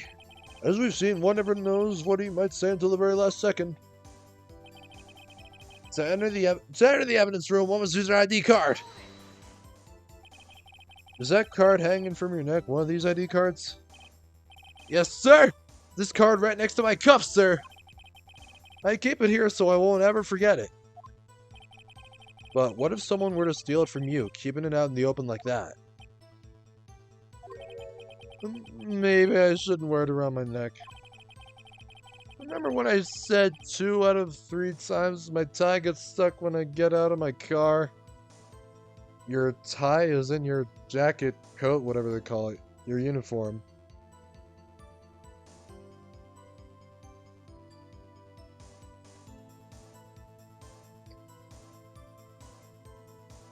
In the car.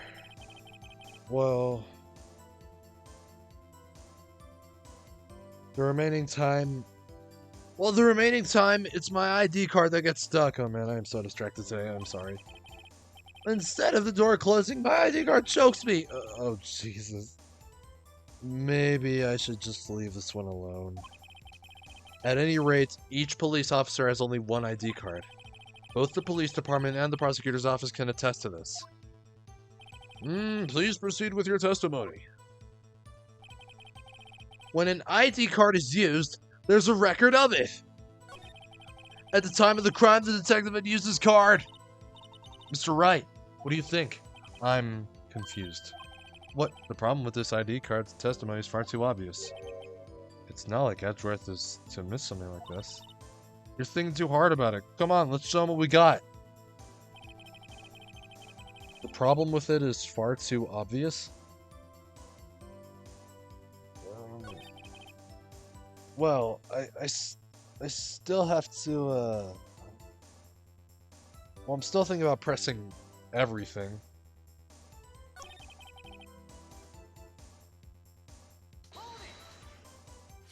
Alright. Let it be noted that this is the record the witness referred to. Let me see. Yes, that'll be it. Detective Goodman. Huh?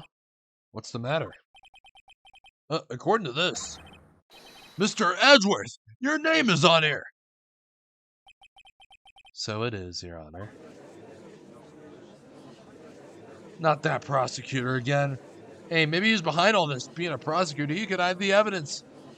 Mommy, is that man in blue murderer? Shh, don't stare at him. Oh, you got the wrong color, kid. Oh my god, dude.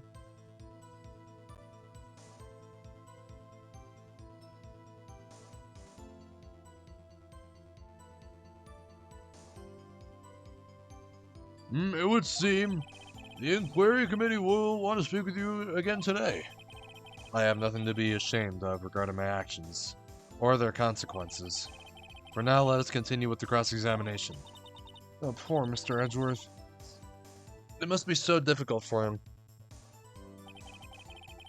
At the time of the crime, the detective had used his card.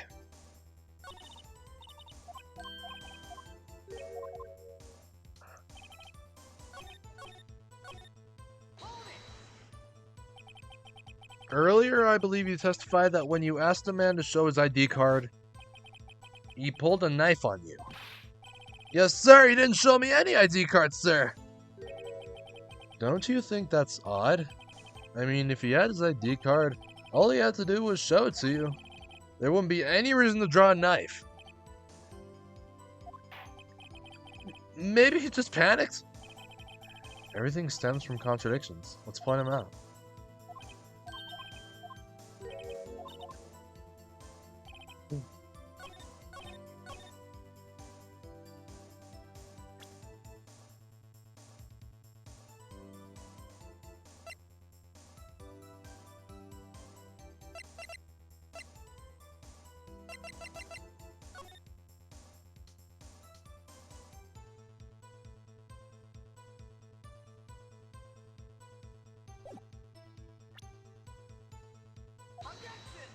Wrong.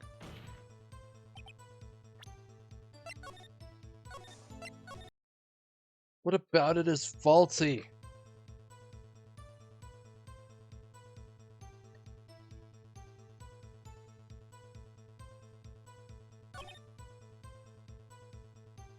To enter the evidence room, one must use their ID card. ID card is used, record of it.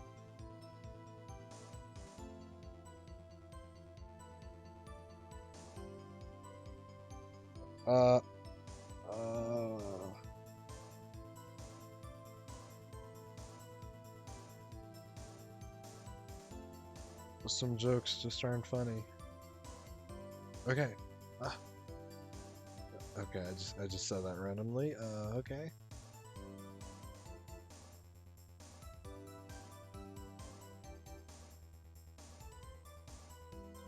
There's a record of it being used.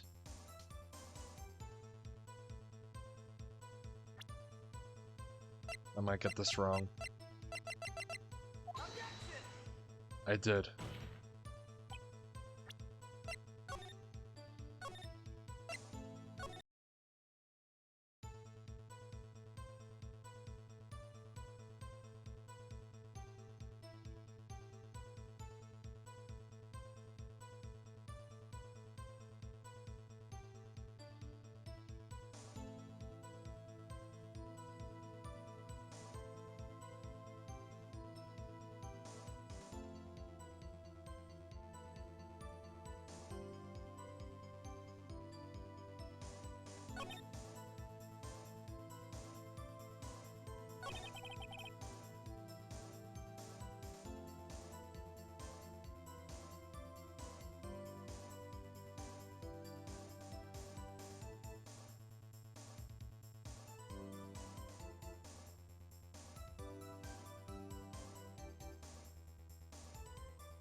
Wait.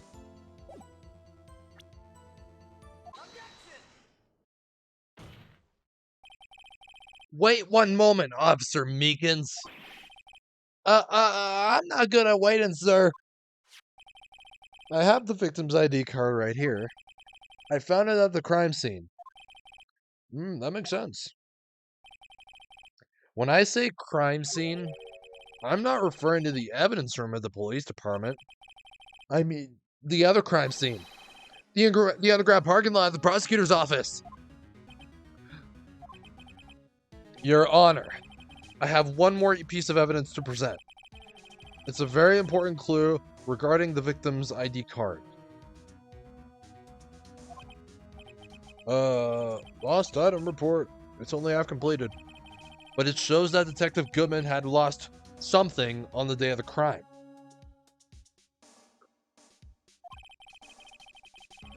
Something important enough to fill out this report. Let me guess. You believe this something is his... You believe this something to be his ID card, right? I can't say for sure, but there is a high probability. On the day of the crime, Detective Goodman was not carrying his card.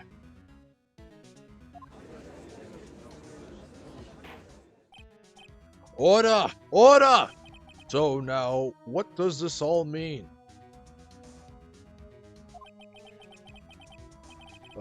It can only mean one thing. It doesn't even require much thought. The man Officer Meekins encountered in the evidence room was not Detective Goodman, but rather the man who stole his ID card. Order! Order! Order! Does the prosecution have a response? I have only one thing to say to the defense. Bravo, Mr. Wright. Bravo? Allow me to summarize the defense's argument. At 5:15 p.m. on the day of the crime, the man in the evidence room Officer Meekins encountered was not Detective Goodman. There are two grounds to support this. First, the locker in the evidence room is already unlocked. Second, the victim lost his ID card. Am I correct so far, Mr. Wright? Yes. What's he up to? That being the case, we must inevitably arrive at a single conclusion. If the victim in this video is a fake, then the murder in the evidence room is also fake. In other words, the security camera does not show the instant of the murder. That is, well, I guess that's right. Is something wrong, Mr. Wright? Only moments ago you seemed content to be pointing your finger around. This isn't going to end well. Well, well. It seems you've finally realized exactly what you've gone to such lengths to prove. Explain yourself, Mr. Edgeworth. The defense has already done the explaining for me. The victim in this video is a fake, which means a murder did not take place at the police department at 5:15 on the day of the crime. So the real crime could only take place at one location. The underground parking lot at the prosecutor's office. The murderer being Miss Lana Sky, the defendant. The evidence is compelling. The trustworthy witness observed the moment the defendant used the murder weapon.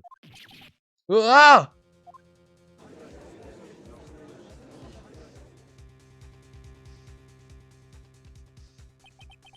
I knew that testimony was way too shabby. It was all a trap from the beginning. The activity in the evidence room still leaves many questions unanswered. Who exactly was the victim Officer Meekins encountered? And where did this person disappear to? However, this trial's purpose is to examine only the murder of Detective Goodman. Just so, Your Honor. Mr. Wright, you have to do something, or else Lana... What do I do? How am I supposed to get myself out of this mess?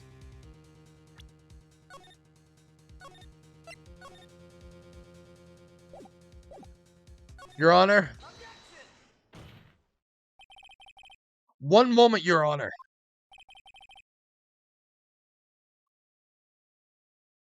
What now, Mr. Wright? Don't tell me you're objecting to what you've just proven. Of course not. But I almost walked right into the prosecution's trap. What are you talking about? This cross-examination has proven one thing, and one thing only. The security video did not show the actual murder.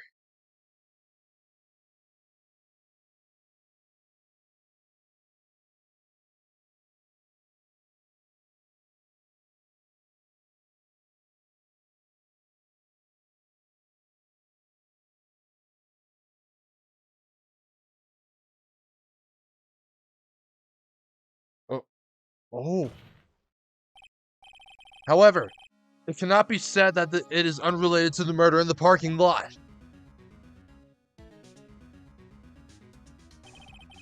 Specifically, large amounts of blood traces were found in the evidence room. The defense demands further examination into the truth of the matter. Mr. Edgeworth. Yes, Your Honor? If this court were to examine this further, other witnesses will be necessary. Is the prosecution prepared? I'm sorry, Your Honor. The prosecution considered the incident at the police department to be unrelated. We have not prepared any other witnesses for this incident. This just might be my chance. Time to call a certain Texas Ranger to the stand. Mr. Wright, do you mean... Your Honor, the defense would like to request a specific witness. Oh, whom do you have in mind? Someone who we have reason to believe knows the truth. The truth behind the activities that took place in the evidence room. The prosecution requests to hear this person's name before deciding whether or not to comply. Very well then, Mr. Wright. This person whom you would have testify, what is his or her name? Jake Marshall. Officer Jake Marshall. Why him? Can't let Edwards know everything just yet. He's in charge of the evidence room. I feel we should hear what he has to say. prosecution agrees to the defense's request. Since he was responsible for guarding the room, we should hear his testimony. Fortunately, he works in the police department. We shouldn't need longer than 20 minutes to prepare. Very well. The court will take a 30-minute recess while the witness is subpoenaed. Will the prosecution please prepare the witness during this time? We will, Your Honor. Court is now in recess.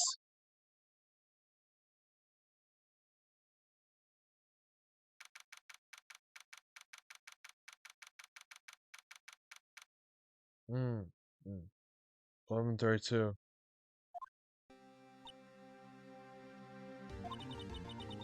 There's no stopping you, is there, Mr. Wright? Huh? What do you mean? You called for Jake Marshall. It seems you've figured everything out. I haven't figured anything out. Lana. You're the one who knows everything. Emo. You always know everything. Why don't you just tell us? Mr. Wright is trying his hardest to protect you. I don't recall ever asking for his prosecution. How can you be so cold? Don't you trust us? Don't you trust me?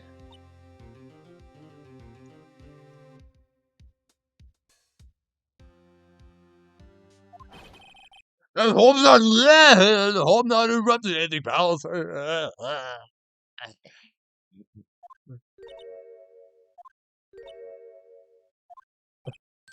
Oh, yes I am. I'll come back later. Oh. Wait, there comes you. What is it? You got a lot of nerve, pal. Making the detective run all the way, all around while I'm on duty. While on duty. And to top it all off, you call me here. And to top it off, you call me here. I've seen people happier than funerals. Sorry, detective. You better be, pals. Hey! I didn't see you there, Chief Prosecutor Sky. That's okay, so have you brought what I asked? Oh. You mean this, right? My apologies, detective. Due to my present circumstances, I was forced to use Mr. Wright's name when making my request. My name? Never in a million years would I have thought it was you who asked me. Could I bother you to bring me the SL9 incident files? I'll need them by noon. Talk about crazy. The SL9 incident? But Lana, that's... I thought Mr. Wright might need him, so I had him brought here. Here. You might do well to read them. I can't believe you, the chief prosecutor, were a witness in that case. Miss Sky was a witness? Joe Dark.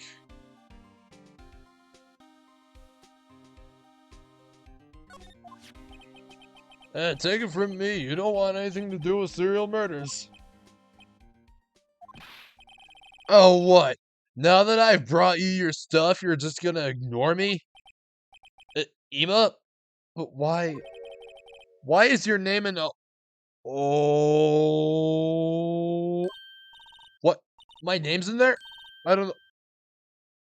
Unless... No, it couldn't be. Lana, this SL9 incident, is that... That's the classification number the police filed it under. 2 years ago, the rest of the world knew it as the Joe Dark killings. The Joe Dark? No. No, Lana! That's over with! No! Ema, wait! She ran away. You know what? I just remembered. I gotta be somewhere. Sorry, pal, but I'm out of here.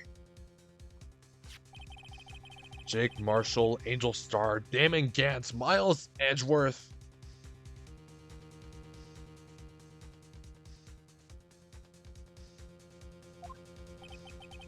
Not to mention Lana and Ema. Everyone involved in this case is connected to those killings 2 years ago. This can't be just a coincidence. Knowing you just might be able to figure it out. Time to get back to the trial, Mr. Wright. Best of luck. I better take a good look at this file.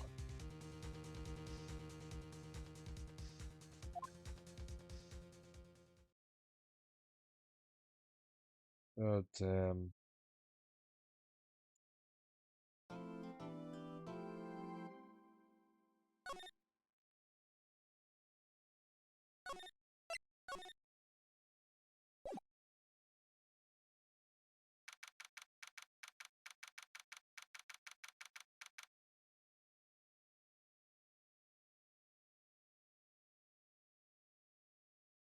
$12:14. Court will now reconvene for the trial of Miss Lana Sky. Ema didn't come back. Allow me to call the next witness to the stand. The officer in charge of guarding the evidence room on the day of the crime.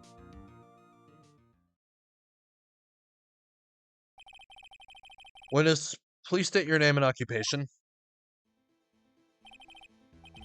Me, partner. Oh, I'm just a man, same as you, wandering the trails of civilization. Occasionally helping the elderly cross intersections when needed. Yes, we get it. Oh, I know! You're a patrolman! As for my name, if you listen hard enough, you can hear the howling wind calling it out. To be exact, Jake Marshall. Your Honor. Howling wind? I've never heard Edgeworth described that way before. Now, Mr. Marshall, let me ask you something. You were in charge of guarding the evidence room on the day the crime took place. Is this correct? According to the papers, partner. What do you mean? A desperado soul is as boundless as desert sands. No paper can't sum it up. Maybe it's best we get on with this quickly. Please share with us your testimony of the day of the crime. In plain old English! Day of the crime. In plain old English. My job was to keep a wary eye on that bone orchard. Sorry. They said I was supposed to make rounds 3 times a day, but that ain't my style. Besides, the room's protected by 2 security systems anyway. If I remember right, I was at a street side saloon at the time it went down. I'm just an innocent traveling man, so if you're out of ammo, it's time I hit the trail. I can't say I particularly care for your attitude. I can't say I care for your beard, but you don't see me complaining. Wait a minute. What do you mean by 2 security systems? I mean the security cameras and the ID card reader. I reckon even a cowpoke like you know about those. Can't even speak. Yes, well, what about the fingerprint activated locks on the evidence lockers? Fingerprint activated locks? What kind of newfangled doohickeys are those? No, he's not being very helpful. He's not that good with machines. Or with following orders. Everyone's got their weaknesses now, don't they, Mr. Prosecutor? This one seems like trouble. Okay, Mr. Wright, he's all yours. Day of the crime.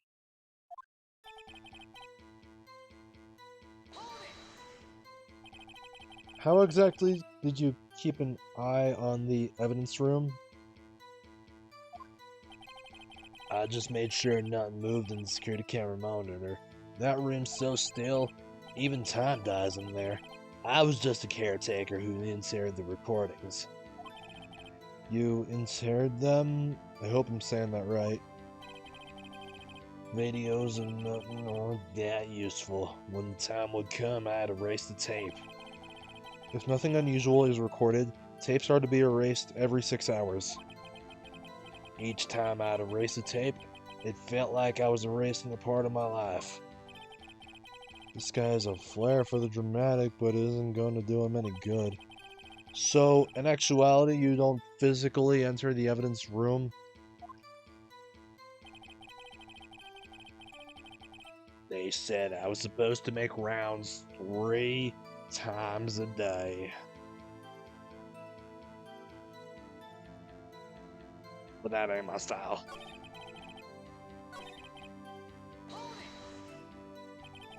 But you made your rounds on the day of the crime, right? Ain't you heard a word I said, partner? I told you that ain't my style. I'm afraid I don't understand. No desperado I know lets rules get in his way. No desperados I know join the police force. So, Officer Marshall, on the day of the crime, just between you and me, I didn't set foot in the evidence room that day. There was a rubber glove stuck in the victim's locker. Do you know anything about that?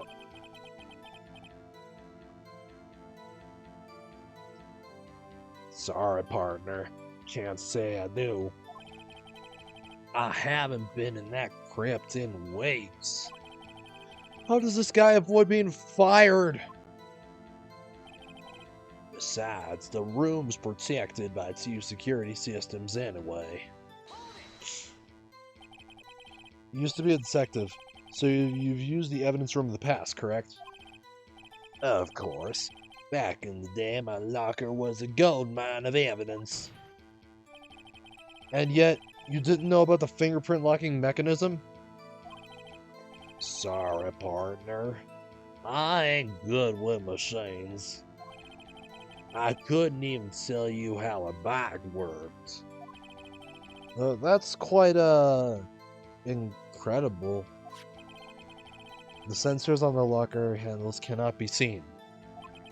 It's well known that some detectives are unaware of their presence. Now that he mentions it, Detective Gumshoe said something like that too. At any rate, it doesn't seem that this is relevant to the crime. Can you tell us what you were doing when the crime took place? If I remember right, I was at a street-side saloon at the time it went down. What were you doing in a place like that? I was eating spaghetti. Not even angel steak lunches can beat that parlor vongole sepia pasta. Do you mean to tell us you abandoned your police duties to eat some noodles? Not all desperados eat tacos, partner.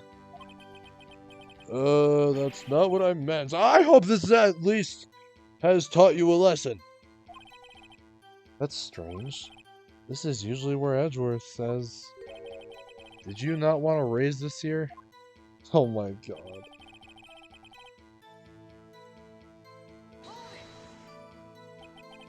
Out of ammo, Officer Marshall? That's right, partner. Or as you call it, evidence. If you plan to pin me to this crime, then you better draw. Otherwise, you're just wasting my time. My steel horse is waiting to carry me back west into the sunset. One thing seems clear. Despite being responsible for guarding the evidence room, the witness doesn't appear to have seen anything. Texans don't take orders from anyone. Everybody knows that. Apparently your superiors don't. Okay, I have a trump card up my sleeve, so I best keep my cool. Before I use it, though, I bear up the ante.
I don't know. You're supposed to make your rounds 3 times a day. The room's protected by 2 security systems anyway.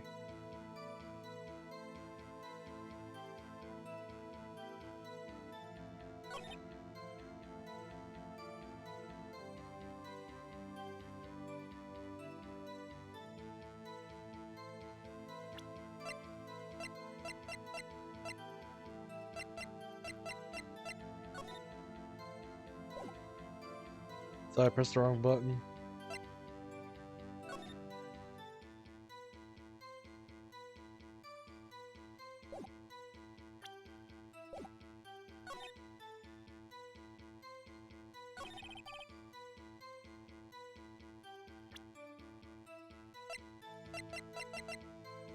We are horrible people.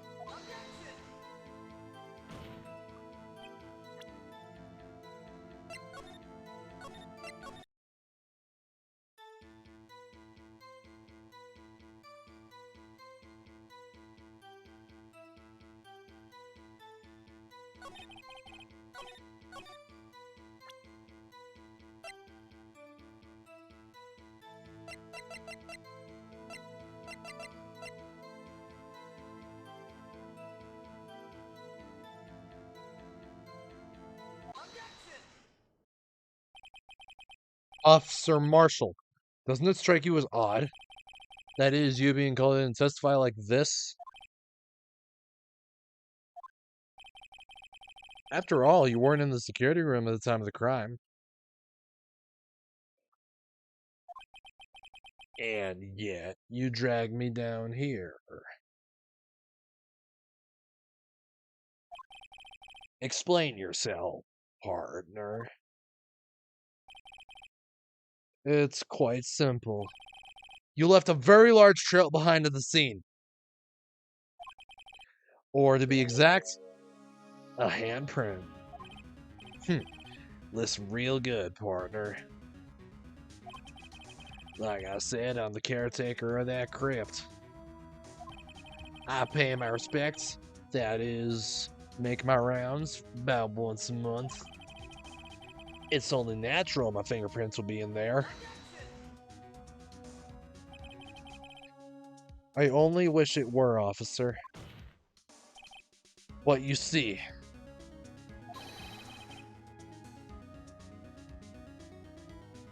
Hold on. Your fingerprints were covered in blood! Witness! What's the meaning of this?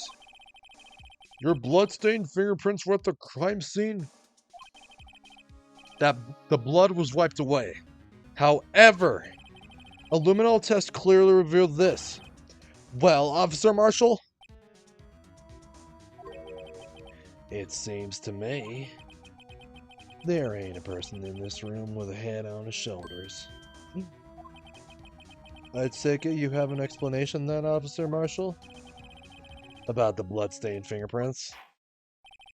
Very well, you may begin your testimony about your fingerprints. Found at the scene of the crime.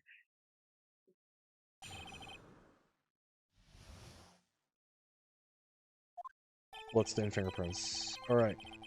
Like I said, it's only natural for my fingerprints to be in the evidence room. One of them just happened to be at the same place as the blood-stained handprint.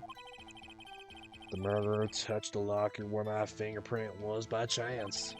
The bloodstain and the fingerprint are completely unrelated. Or didn't you know the murderer was wearing gloves?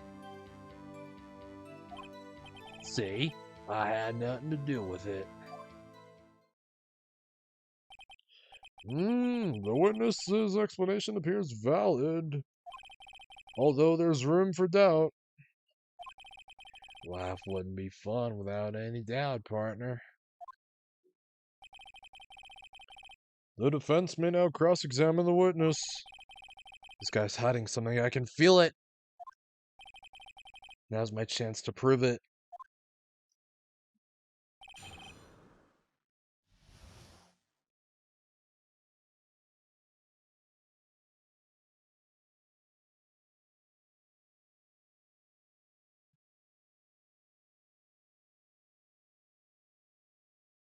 Okay.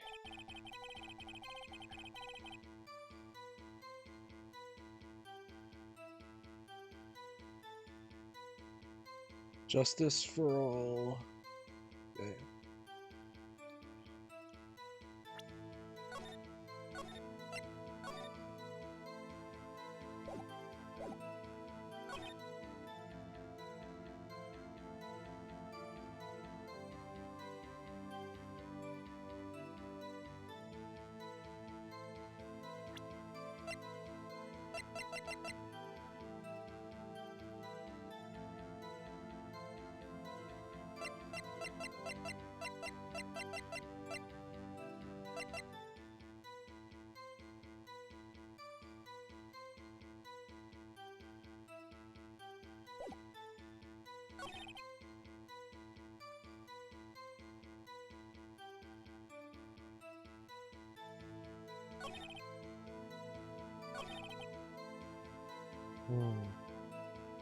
Touch the locker where your fingerprint was by chance.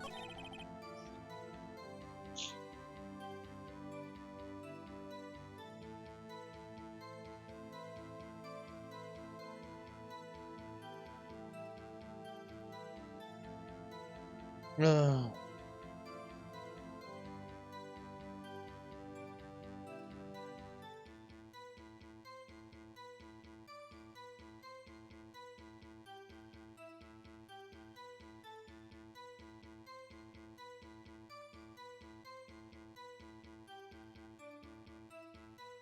Blood stain in the fingerprint.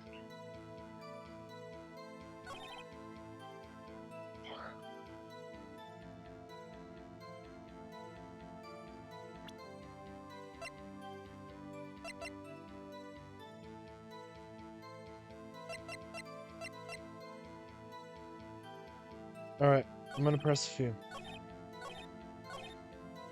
Press all of them. That's because you, how did you put it, pay your respects once a month? Yeah, that's right. That and one more thing.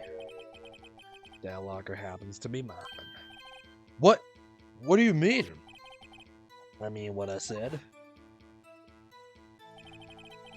That's the locker I used when I was a detective. The locker I still use. All that's in there now, though, is a heap of broken dreams. I see. It'd be strange if my prints weren't all over that locker. Apparently, his fingerprints data was never removed from that locker's programming. He must have been using the fingerprint lock all this time without ever knowing it.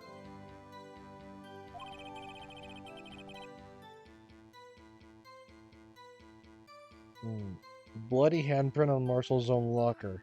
The print had been wiped.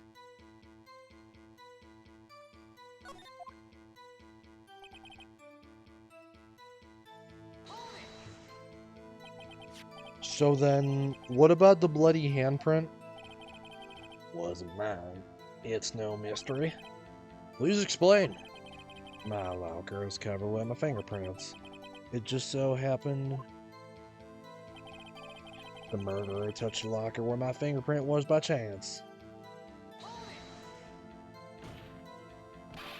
The chances of that happening are 1,000,000 to 1. On the contrary, one could argue that's the opposite. The chances of that not happening are 1,000,000 to 1. Get one thing straight, partner. You ain't gonna get no reward for flip from me with a mere fingerprint. You wanna know why?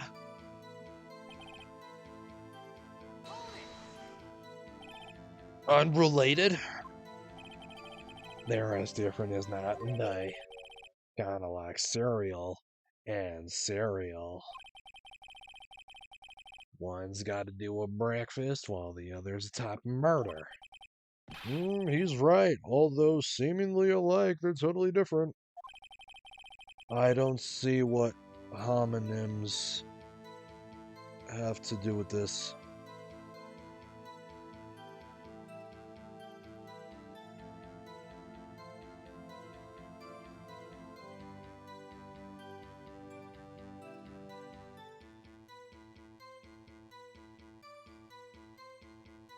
Alright. I need to know those gloves. How do you know that? I may be a loner, but I still do my job. I keep up on the reports. There was a blood stain at the scene, thought to be left by the murderer. That's right. It was found on Detective Gumshoe's locker. However, no fingerprints were detected on that handprint. Oh yeah, I think we tried that too. So that would mean the murderer wearing gloves happened to place their hand on top of Officer Marshall's fingerprint. That's the only logical conclusion. Are you starting to get the picture, partner?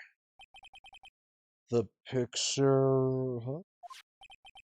The seal of blood. In the desert, it's just food for the buzzards. There's only one reality, and that's this. The security tape.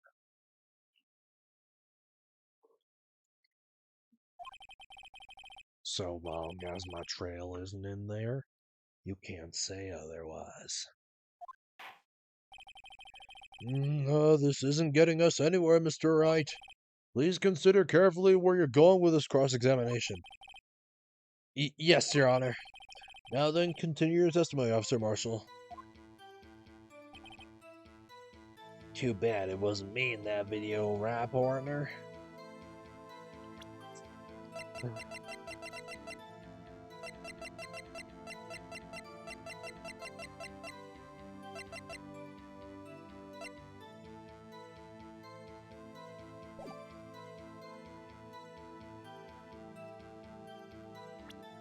Wait! Wait! Wait!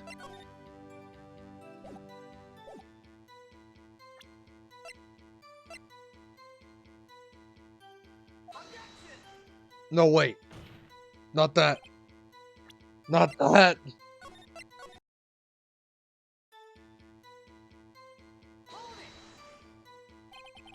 What do you mean by that? You want to tie me to this crime, isn't that right, partner? If so, that video is the only direct evidence you have.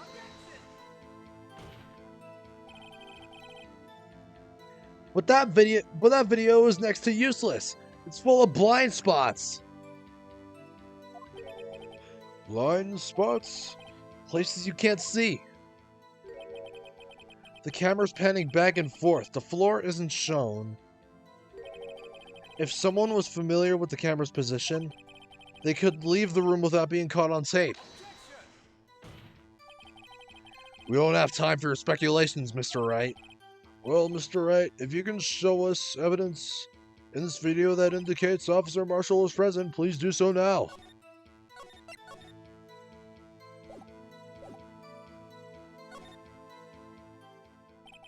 Very well. Allow me to point out your mistake, Officer Marshall. Tread carefully, Mr. Wright, or you might wind up being the one making the mistake. Now then, let's have another look at the video. Show us this incriminating evidence of the witness, Officer Jake Marshall.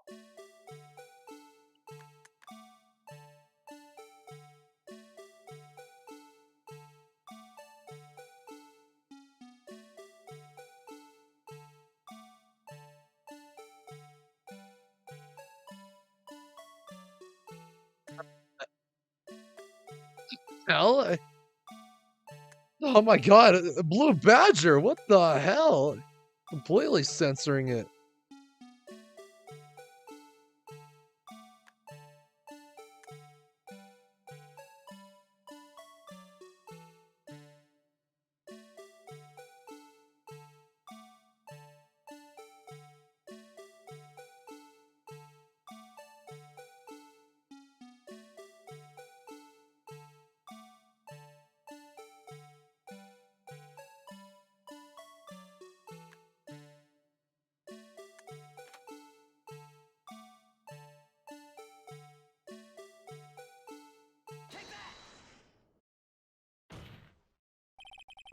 Bringing our attention back to the security camera is a mistake I'm afraid you'll soon not forget, Officer Marshall. The days are short in Texas, and so are our tempers. Could you sum up what you have to say in 8 words or less? Very well. You can clearly be seen in this video.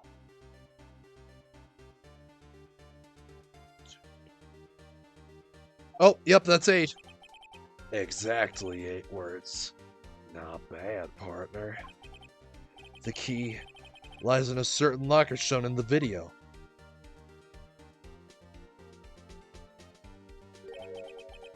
That locker with the white cloth sticking out. That was the witnesses, I believe. Now then, let's rewind the video a bit.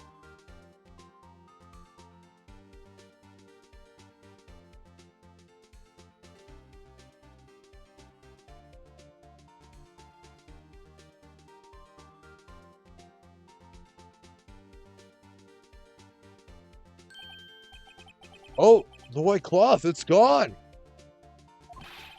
What's the meaning of this, Officer Marshall? When the crime took place, the white cloth wasn't there. Then, it suddenly appeared.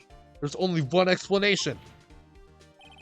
Officer Marshall, you were in the evidence room at the time of the crime. What's more, you opened your locker when the camera was turned away. Order, order! It would seem that's the only hold your horses. Sorry, partner, but you got the wrong man. So what if my locker was open? That doesn't mean I'm the one who opened it. The murderer needed to hide something, so he opened the locker and stuck it in. It's not my fault he happened to choose mine. Bro. Why is everyone staring at me like I'm a wanted man? This guy isn't just playing dumb. He really doesn't know. I hate to rain on your parade, but you're the only person who can open that particular locker. Yeah? I call your bluff. Say I open that locker? Now prove it.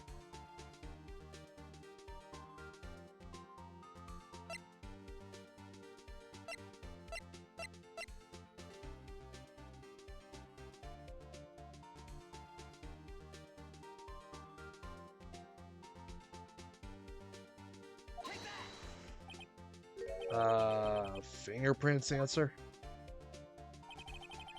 We talked about this earlier today. The lockers can only be opened by the detectives they belong to. What kind of crazy talk is this? Well, Detective Gumshoe did mention something about this. In any case, the locks aren't that obvious. There are even some people on the force that don't know about the fingerprint locks. So, Sheriff, what do you have to say? In 8 words or less.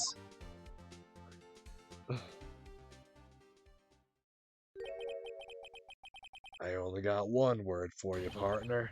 No!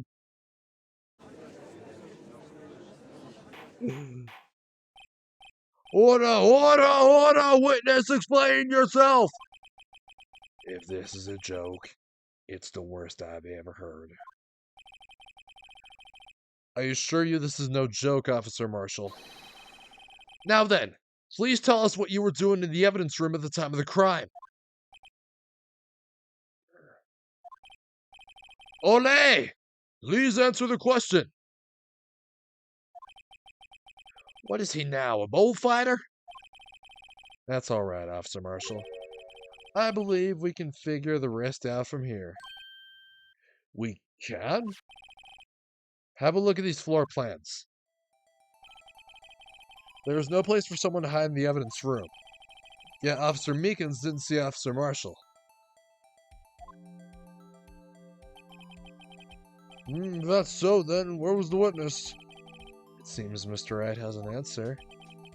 That's right. The only possible conclusion.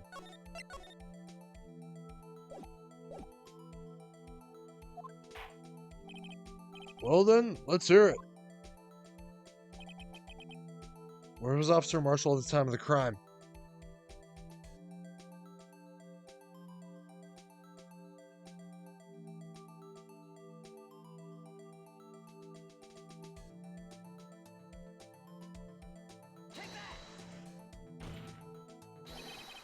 Officer Marshall was standing right here. So Officer Meekins didn't notice him standing there. That's almost as credible as Meekins' warp theory. Your chamber's empty, partner. Better reload. Fuck.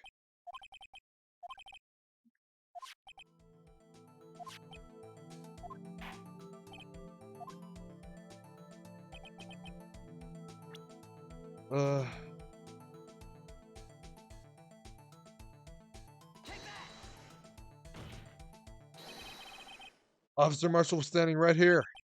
There? But that's where the victim Detective Goodman was. Sorry, I just thought since Meekins was just down there on the floor and then yeah. I thought Meekins was the victim because he was there on the floor at the end of the video. That's where the victim Detective Goodman was. Correct, unless the man wasn't Detective Goodman. I believe the victim in the video is Officer Marshall. It was you, dressed up like Detective Goodman. But that's preposterous. Officer Meekins witnessed the detective at the crime scene. Once he saw the man's face, he knew for sure. May I point out, though, that Officer Meekins did not know Detective Goodman. He also testified about the man's reaction when confronted. When I entered the evidence room, I asked him to show his card, sir. Yes, and how did Detective Goodman respond? Suddenly pulled a knife on me. Something about the officer's story puzzled me. If the man had his ID card, why didn't he just show it? Yes, he would have needed it to enter the evidence room, so he must have been carrying it. The answer is simple. He couldn't show it. As you can see, Detective Goodman's picture is on his ID card. Oh, I get it. If he showed that, his cover would have been blown. Officer Meekins would have realized the man wasn't Detective Goodman. Do you have anything to say to this, Officer Marshall? You've got quite an imagination, partner. We've got a term for that. It's called circumstantial evidence. Circumstantial evidence? He's still denying it. You're gonna have to do better than that to break a detective. Unless you have hard evidence proving I dressed up as the victim. Oh, geez, I don't know how many times I have to save this.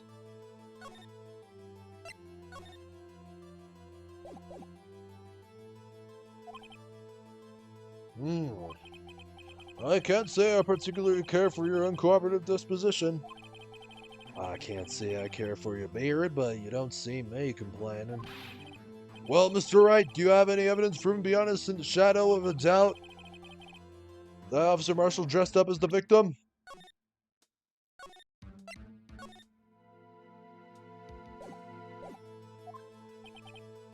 Well, who am I kidding? I don't have anything like that. I can see the fear in your eyes, partner. Seems you're the one who couldn't take the desert heat. This can't be happening. So obvious he's the one. What can I do?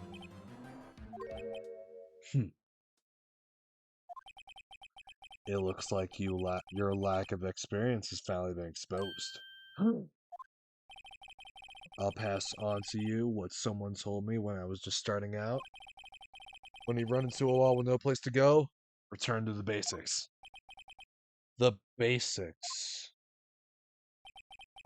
For me, that would be what Mia used to tell me. Phoenix, try thinking outside the box. I shouldn't look for proof that Officer Marshall was in disguise. But rather I should look for evidence that came about because he was in disguise. Why do you think this locker was opened in the first place? What do you mean? There's no reason for Officer Marshall to open his locker at the time of the crime. Yet he did, despite the chance it might be discovered later, as it has been. which means he didn't originally plan to open his locker. According to the defense's argument, Officer Jake Marshall dressed up as Detective Goodman at the time of the crime. Then, after the crime was committed, he opened his own locker for some unknown reason. The fact that a white cloth is sticking out of the locker seems to indicate that he opened it in order to put the cloth inside. So, what exactly is this piece of cloth? Perhaps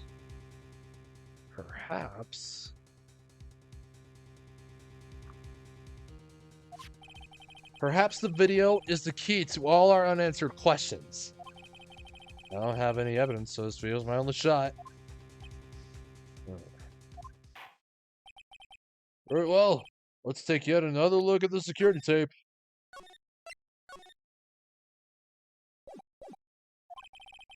After committing the crime, the witness opened the locker to put away the white cloth. Please show us why the witness had to open his locker. Okay.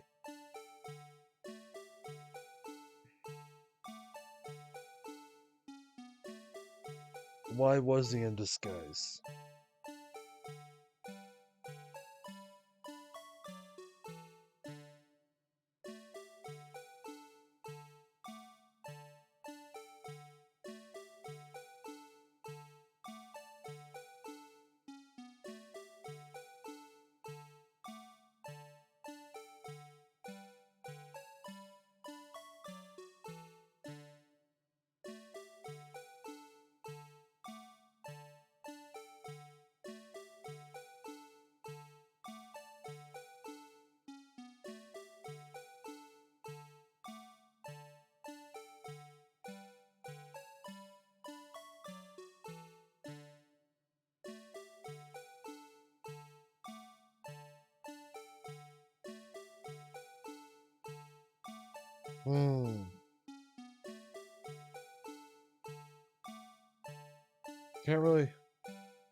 Can't really present the cloth itself.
For some reason, you disguised yourself as Detective Goodman and entered the evidence room, though I don't know to what end. Yes. Yes. However, something unexpected happened. Officer Meekins barged in on you. When asked to show your ID card, you pulled a knife on him. However, Officer Meekins panicked, and the white coat you were wearing was soiled with blood. A bloody white coat. You couldn't just walk out like that, so you hid the coat in your locker. Not bad, partner. We got him.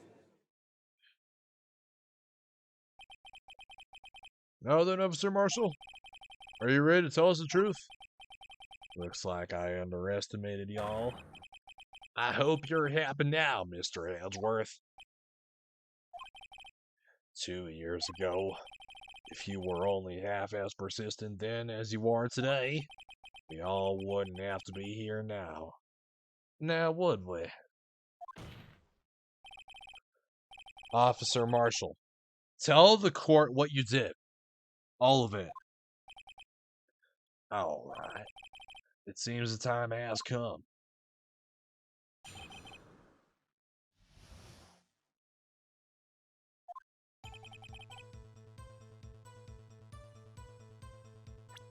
Well, we don't have time. Well, not at the moment. This case is taking forever to finish, and I don't know what to do. We are done streaming for today. Let's see who will raid. Really quick.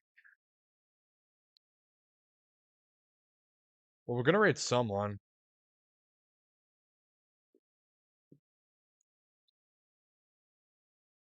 Let's see here.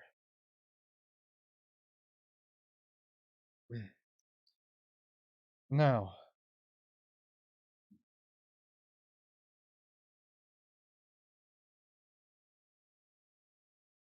We haven't raided,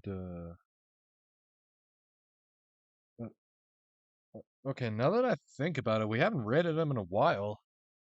Okay, I know who we're gonna raid now. We're gonna raid Rosie. Rosie is currently playing, Left 4 Dead 2 at the moment.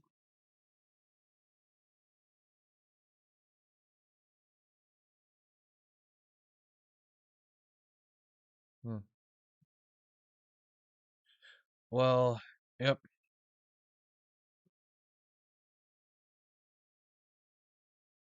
Alright. That's pretty much it this time around. I'll be back tomorrow with this game. And, based on where we're at right now, I think we'll get this game finished in maybe like, 2 streams, I think. I might be late to the stream tomorrow, but yeah, whatever. Well, that is it this time around. Well, thanks for hanging out, and a big cheers to y'all for watching. Well, good night. There will be many more Palace Nights.